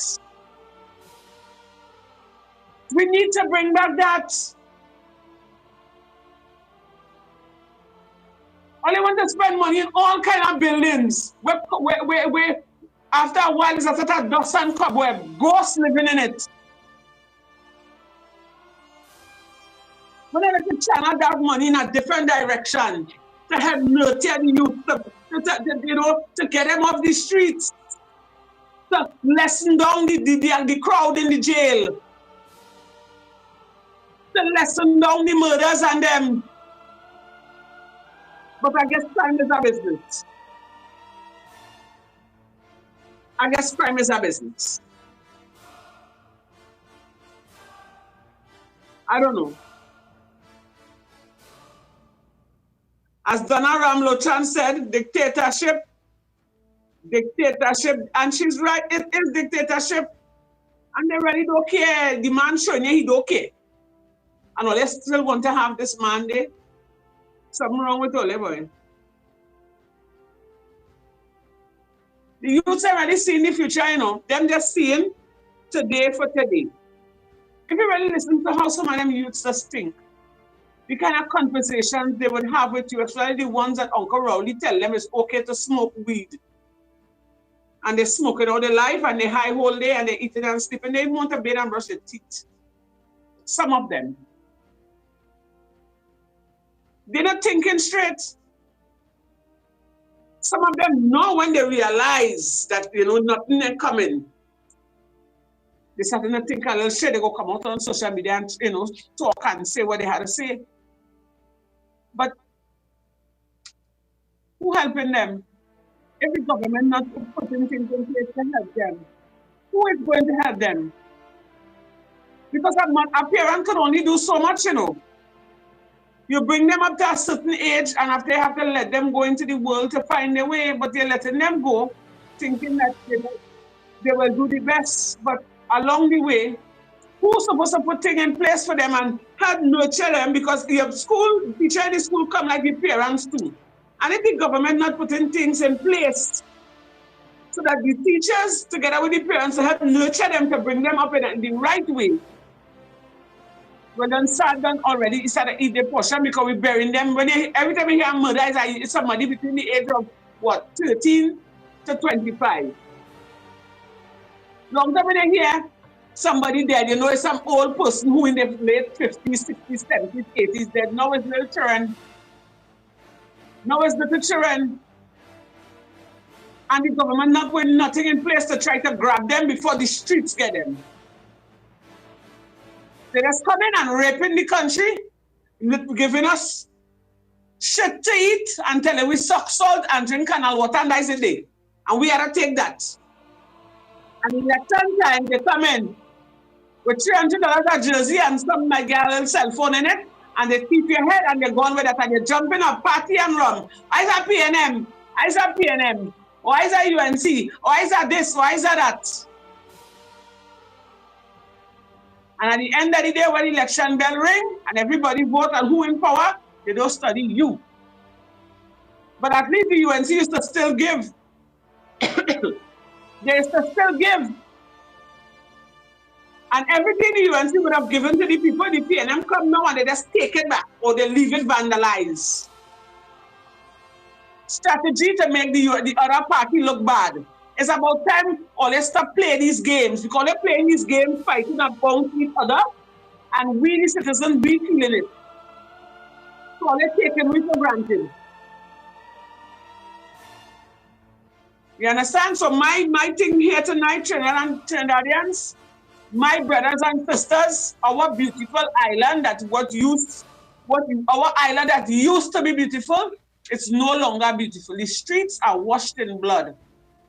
Our children are dying. We are going hungry day by day. I say the word we, because all of we would feel the pressure in our kitchen, in our household, in our pockets, in our bank accounts. We're feeling the pressure. Now is the time for it to wake up. Now is the time to take out the yampy from all your eye. All who smoking and getting high, put down the weed. All who drinking and getting drunk, let's know the drinking. And start to think. Because these people, they don't care about us. We are to put down with foot. And I say this with no apologies. We have to stand up for what is right. Enough is enough. They're over going on. They're so true, so true. So true. The overdoing it. That is what you call insult to injury. We don't wounded already. We don't going through hardship. People don't even get a raise of pay. You're vexing to pay the public servants and them what is due for them, the money that we would have worked hard for. You're vexing to pay us it. But you don't come election. You're going to want to run and give me a little quick back pay. I'm taking my money, you know. I self taking my money. Because I want it. I work hard for it. So true, Candace. I know they're telling you that let me pace it out a little bit because the time running as I feeling the energy. But at the same time, as I say thanks to you, Gerard, you say calling him but sending me this spit here. A jeweler would have been chosen by the Prime Minister to design the coat of arms. The pan. The coat of the put pan and the thing. So you don't choose. How much money he didn't say how much money they pay them to do it, how much billions? No, well, it's a woman. I looking, how much money? I'm looking for this story here. They sent me it and I just come off it. But it up on the screen there, that woman there that you're seeing there, she's a jeweler. Right. So here what it say. Prime Minister Dr. Keith Rowley yesterday revealed that a local designer and jeweler, Gillian Bishop, has been given the assignment to draft the new design for the coat of arms. And that is the person that we are seeing on the screen there. People, imagine that. And how come this man saying, going up on a platform, going up and saying in a post-cabinet briefing that decision ain't make yet? So what really going on here? What really going on here? We have to ask ourselves this question. Did we really have a choice in the matter? We don't have a choice. You realize that the man is a raging bull. We don't have no choice. We don't have no say. And you know, we reach 9:40. And my co-host would have said, She would have said that she had to wake up early. And, don't disclose my information on this thing for me, please, because you see how we lashing them hard here. All right. Don't go sober, we have to mind my business, you know. I know when you're getting the attacks. So Candace, I believe that because that you're on the show that they're trying to antagonize you and are saying that without apology. And trying to pressure you is something that we just call constructive. Not constructive dismissal, you know, but it really do have a word for it. But systematical abuse. Let me tell you something, Mr. Renson. Let me tell you, see what I am doing here? I never thought in my wildest dream that I would have been doing this.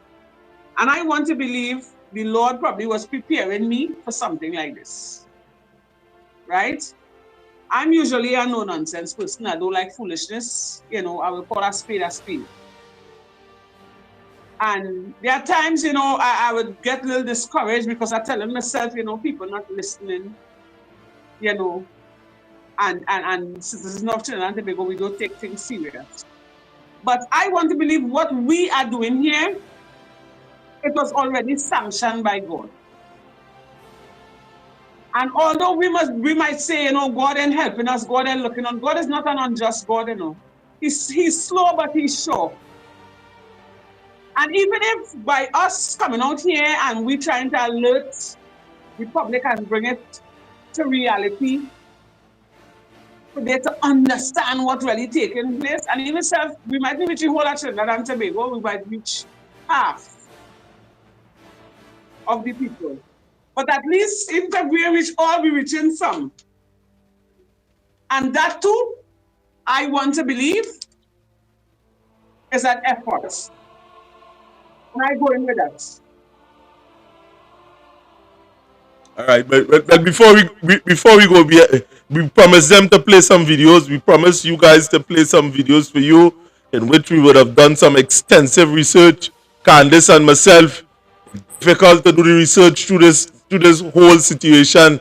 Rain is this and victimization. It hard. So appreciate what we do for you.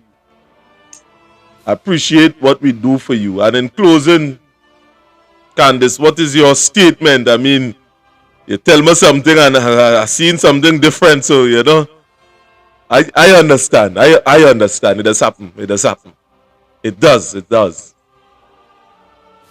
I will just continue to urge the public, the citizens of Trinidad and Tobago, do not take this election lightly. Always put into consideration not yourself, but your future generation. Look at what is going on in the country. Start to learn to listen to the news, and especially to what our Prime Minister is saying to us. Don't just take our word for it. Listen, buy papers, read. Try to get in tune with everything that is taking place. Don't just study to Lyman Party. Yes, we have enough time to Lyman Party and enjoy life, because we are people that love to party and enjoy ourselves. We can't take pressure, but now is the time you have to stop and think. Weigh the situation, ask questions. Because as I said before earlier, this is what the government is banking. This is what the PNM is banking on. And they just drop little hints and all. They just be dropping little hints and laughing at us. You remember when he said we are a bunch of stupid people? The man insulting. Okay, we are really stupid people. But we are to show him we're not stupid. We're waking up and we're smelling the roses. We're putting water in, we wine. We're drinking the coffee hot. We're blowing it and we're drinking it. Now we're getting sober. So now is the time for you to wake up. Please, wake up now. Wake up now.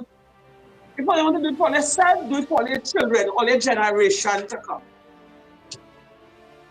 Trinidad and Tobago, I would like to say have a pleasant night, and it's always a pleasure to be here with you guys. And for all those in the comment that making your contribution, We are very grateful and we look forward for your contribution because we cannot do it by ourselves. This platform is not for us. It is for you, the people, the citizens of Trinidad and Tobago, to come out and voice your opinion. Thank you very much, and we really appreciate you guys, and we love you all.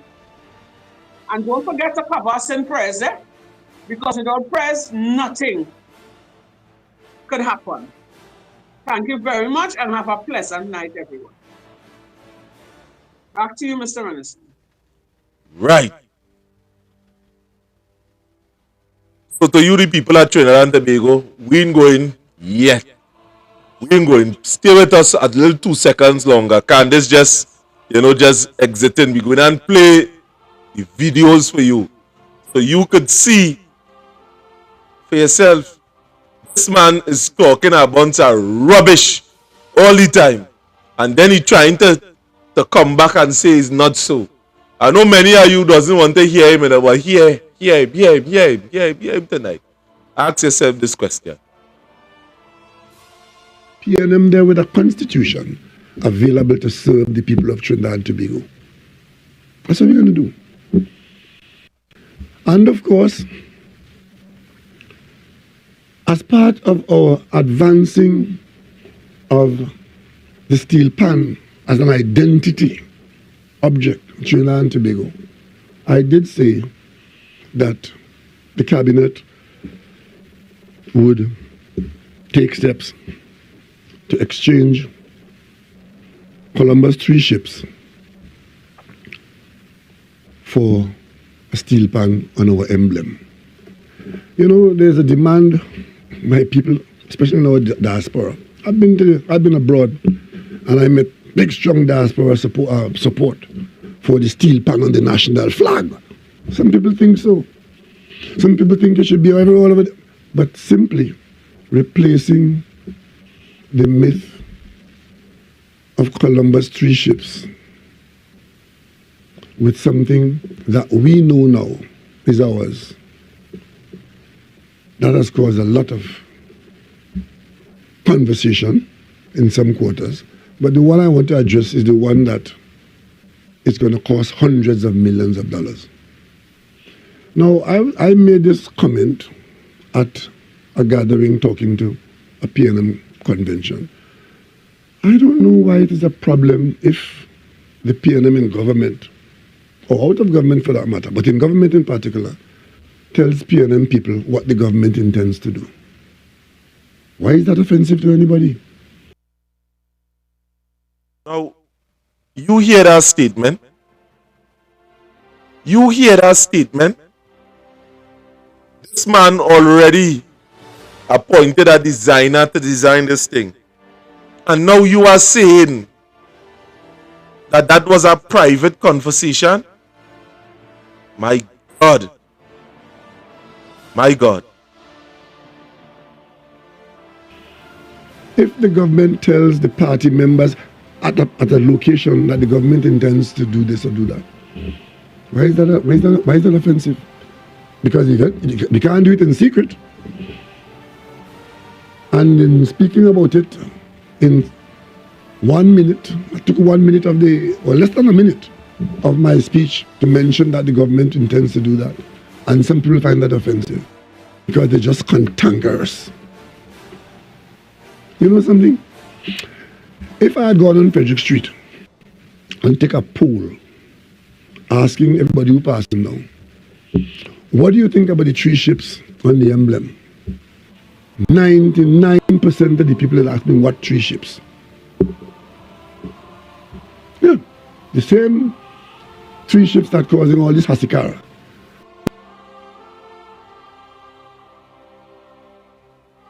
So substantial in law, but substantial in how we see ourselves.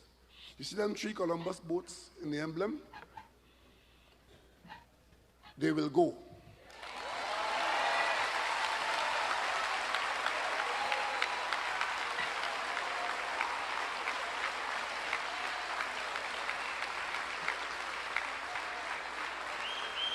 And since we have enough votes in the parliament to do it, I could announce now that as soon as the legislative adjustment is made, and that amendment, that adjustment should be made before the 24th of September, we then, over a 6-month period, will replace Columbus' 3 ships, the Santa Maria, the Pinta, and the Nina, with the steel pan.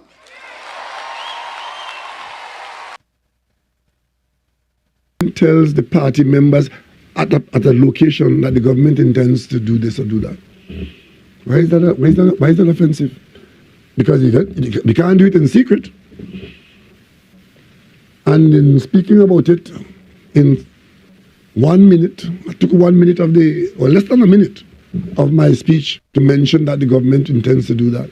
And some people find that offensive because they're just cantankerous. You know something?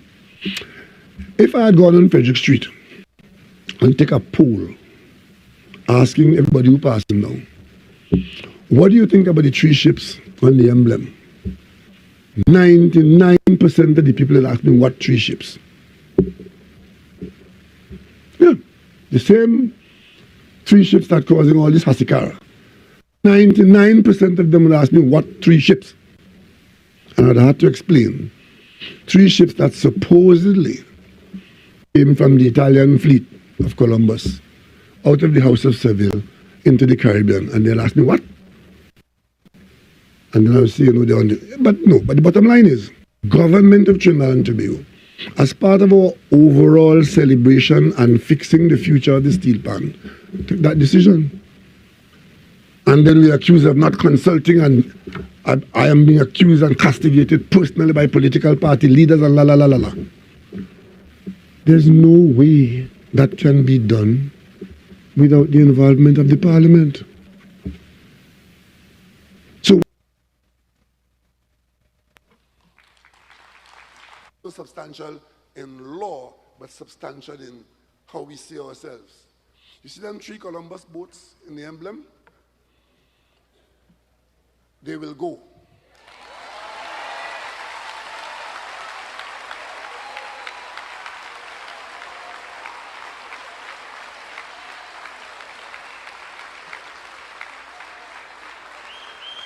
And since we have enough votes in the parliament to do it, I could announce now that as soon as the legislative adjustment is made, and that amendment, that adjustment should be made before the 24th of September, we then, over a 6-month period, will replace Columbus' 3 ships, the Santa Maria, the Pinta, and the Nina, with the steel pan. What is this story about the government and the party that was told about it is in fact acting inappropriately? You know how that has to be done? The parliament has to be told what the government wants to do. It is in the parliament that the public business is ventilated under law. And a series of laws have to be amended so that it can be properly done. And Parliament does not meet in secret or in private. I chair the Committee of Parliament that recommended that parliamentary business is live on television.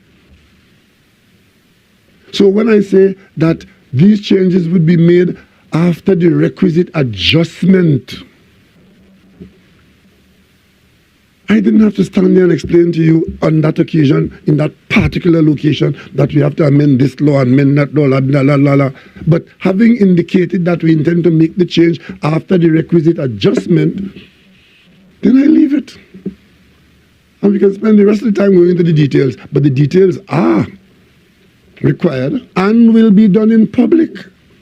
So you will see the Attorney General or somebody going to the Parliament with the requisite bills to change the regulation, and then everybody. So substantial in law, but substantial in how we see ourselves. You see them 3 Columbus boats in the emblem? They will go.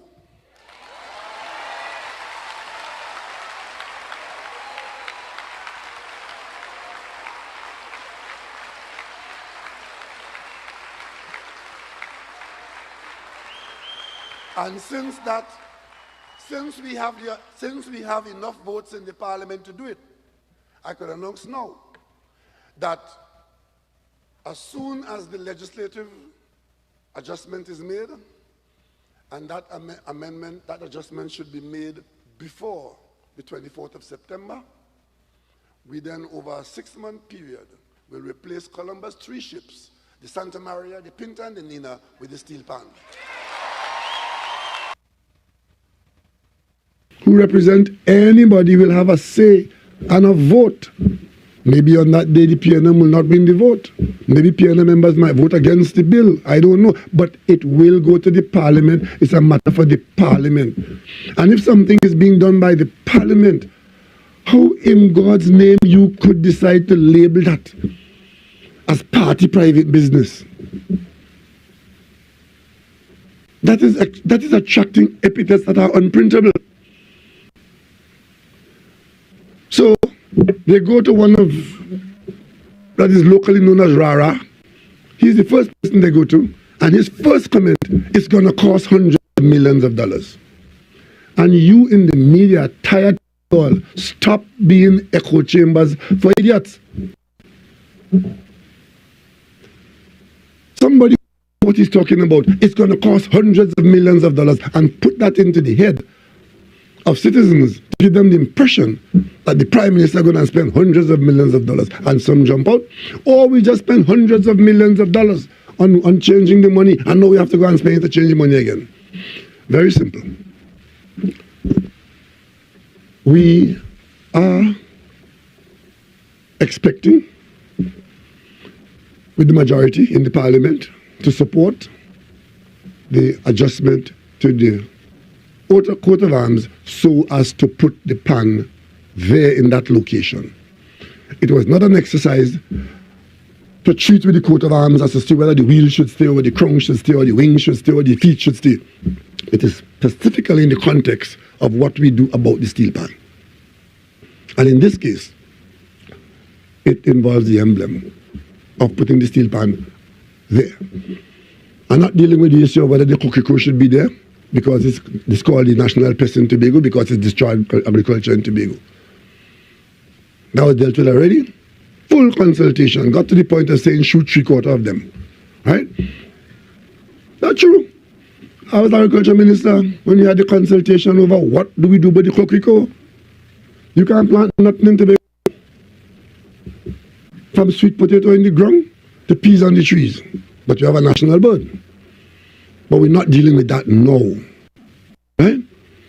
And as for those who are asking about, we want we ships, Columbus ships, when we put it there by the majority in the Parliament, when you come into government, you're free to take your majority and take it off. That's how the system works. That's how it works. So stop pretending that the government is doing something so horrendous and so detrimental and so on. There's a process. And it's not the first time that we've made changes. When I was a child in primary school and used to get a penny, I remember when new pennies and new cents come out, you used to be glad to get a new one because they had old ones out and new ones come out, and eventually all they have is the new ones. And the last time I had that fun was 1955. And the English changed the money then, and we got new coins. We here in this country, under the first time we got polymer bills, was a $50 bill. Did we lose the old $50 bills? The new bills were introduced, and as fast as they are exchanged, because bills go in to be changed all the time. So once you decide to change one in any way, when you print the next batch, you print the new version, you don't print the old version.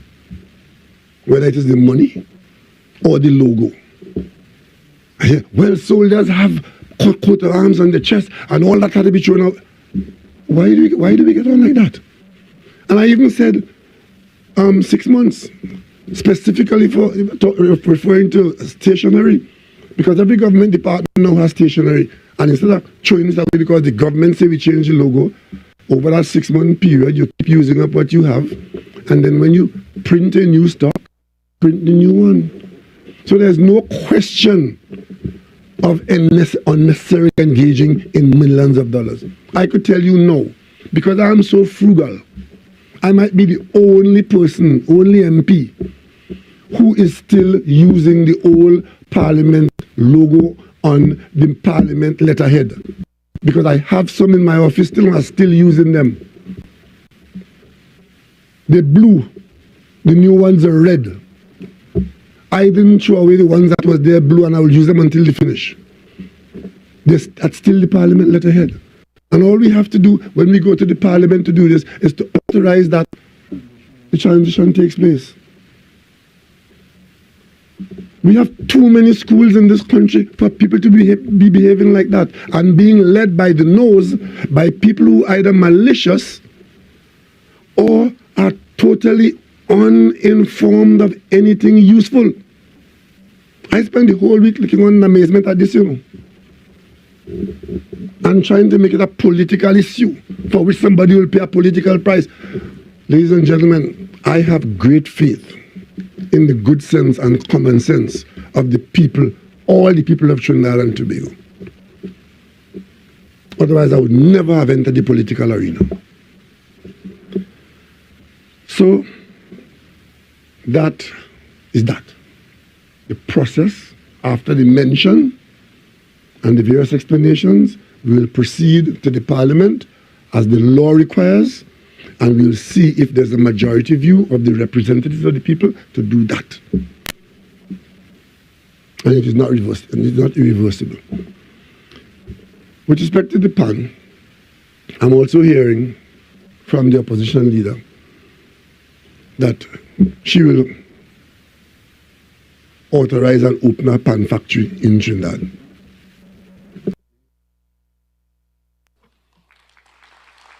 So substantial in law, but substantial in how we see ourselves. You see them 3 Columbus boats in the emblem?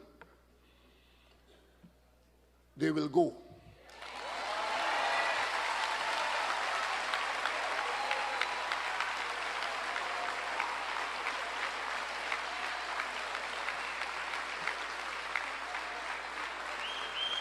And since we have enough votes in the Parliament to do it, I could announce now that as soon as the legislative adjustment is made, and that that adjustment should be made before the 24th of September, we then, over a 6-month period, will replace Columbus' 3 ships, the Santa Maria, the Pinta, and the Nina, with the steel pan.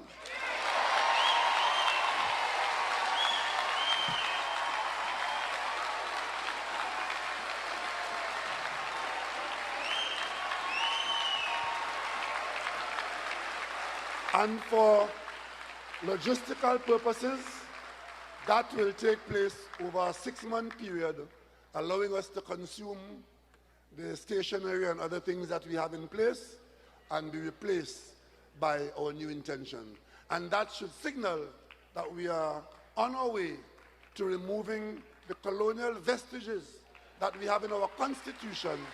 And I hope that we start with that and we end up getting up and no longer being squatters on the steps of the Privy Council.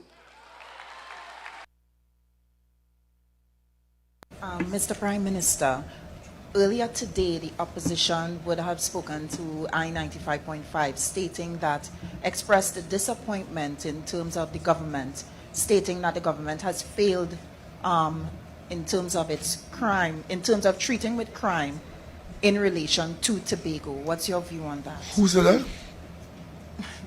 A member of the opposition. Oh, well, let's face it, right? I mean, the opposition could say anything and not be responsible for anything. And I don't know that the opposition's position is what drives us to respond. We are government, and there's a governmental responsibility, and the agents of state are numerous and wide, and what we try to do is to get the best effort for the nation. So an opposition comment that the government has failed, all I will say to them, is that if they didn't fail when they were in government, they wouldn't be in opposition today.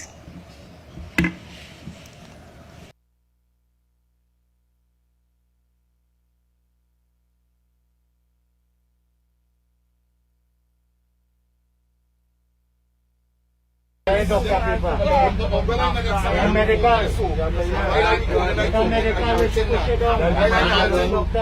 this is how it went down. We were filming, doing nothing wrong, and these people decided that they had to set an example, but they interfered with the wrong man. The wrong man, because I am not taking that. You can see, tell them what they do to you. Oh, you rough lady. I just stand up there, the police so fast, and if I I protested and I tell her yes and she grabbed me and she threw me in the van and pushed me. And then the next police say come inside and you're pushing me. I'm 69 years, then he's 70. And they rough you up like a dog, they treat you like a dog. Pushing them. They pushing them. It's my country and I fight the kid. Imagine two police inspectors stand up and saying, let we take two more. Look in the crowd and see if we can take two more. That is police officers. They should be fired. They are losers. They are scum of the earth. And they interfere with the wrong man. The wrong man.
Well, there you have it, people. We must ask ourselves the question: is Trinidad and Tobago a creeping dictatorship? That is what we must ask ourselves here in Trinidad and Tobago. And if we don't want to ask ourselves that question, then something wrong. We are heading to a place of no return. And no government, no party can get ourselves out of this. We have to do it on our own. We have to stand on our own. We have to choose who we want to rule us, to lead us, a matter of fact. Not rule, but to lead. And it's the only how we could come out of this rut that we are in here today. I ain't gonna stay here much longer. My name is Redison Jeffrey. This is the Workers' Rights Platform. Like, share, and subscribe. Put on that notification. So when we go in live, you will be able to hear and a notification is going to come to you. But what we are having here in Trinidad and Tobago is a creeping dictatorship, and we must break these chains.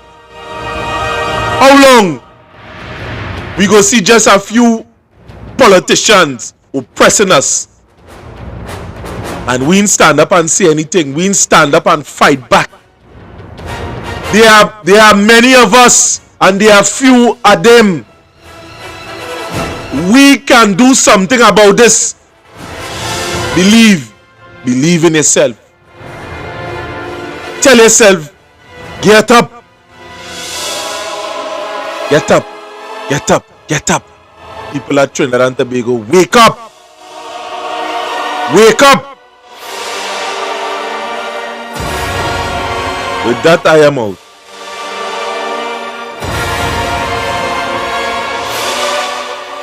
Heavenly Father, thanks for your protection today. Thanks for your peace, your mercy, and your grace. Continue to guide and protect us. Protect our going out and our coming in. Hover over us. Oh Father, in your name I pray. Amen and amen.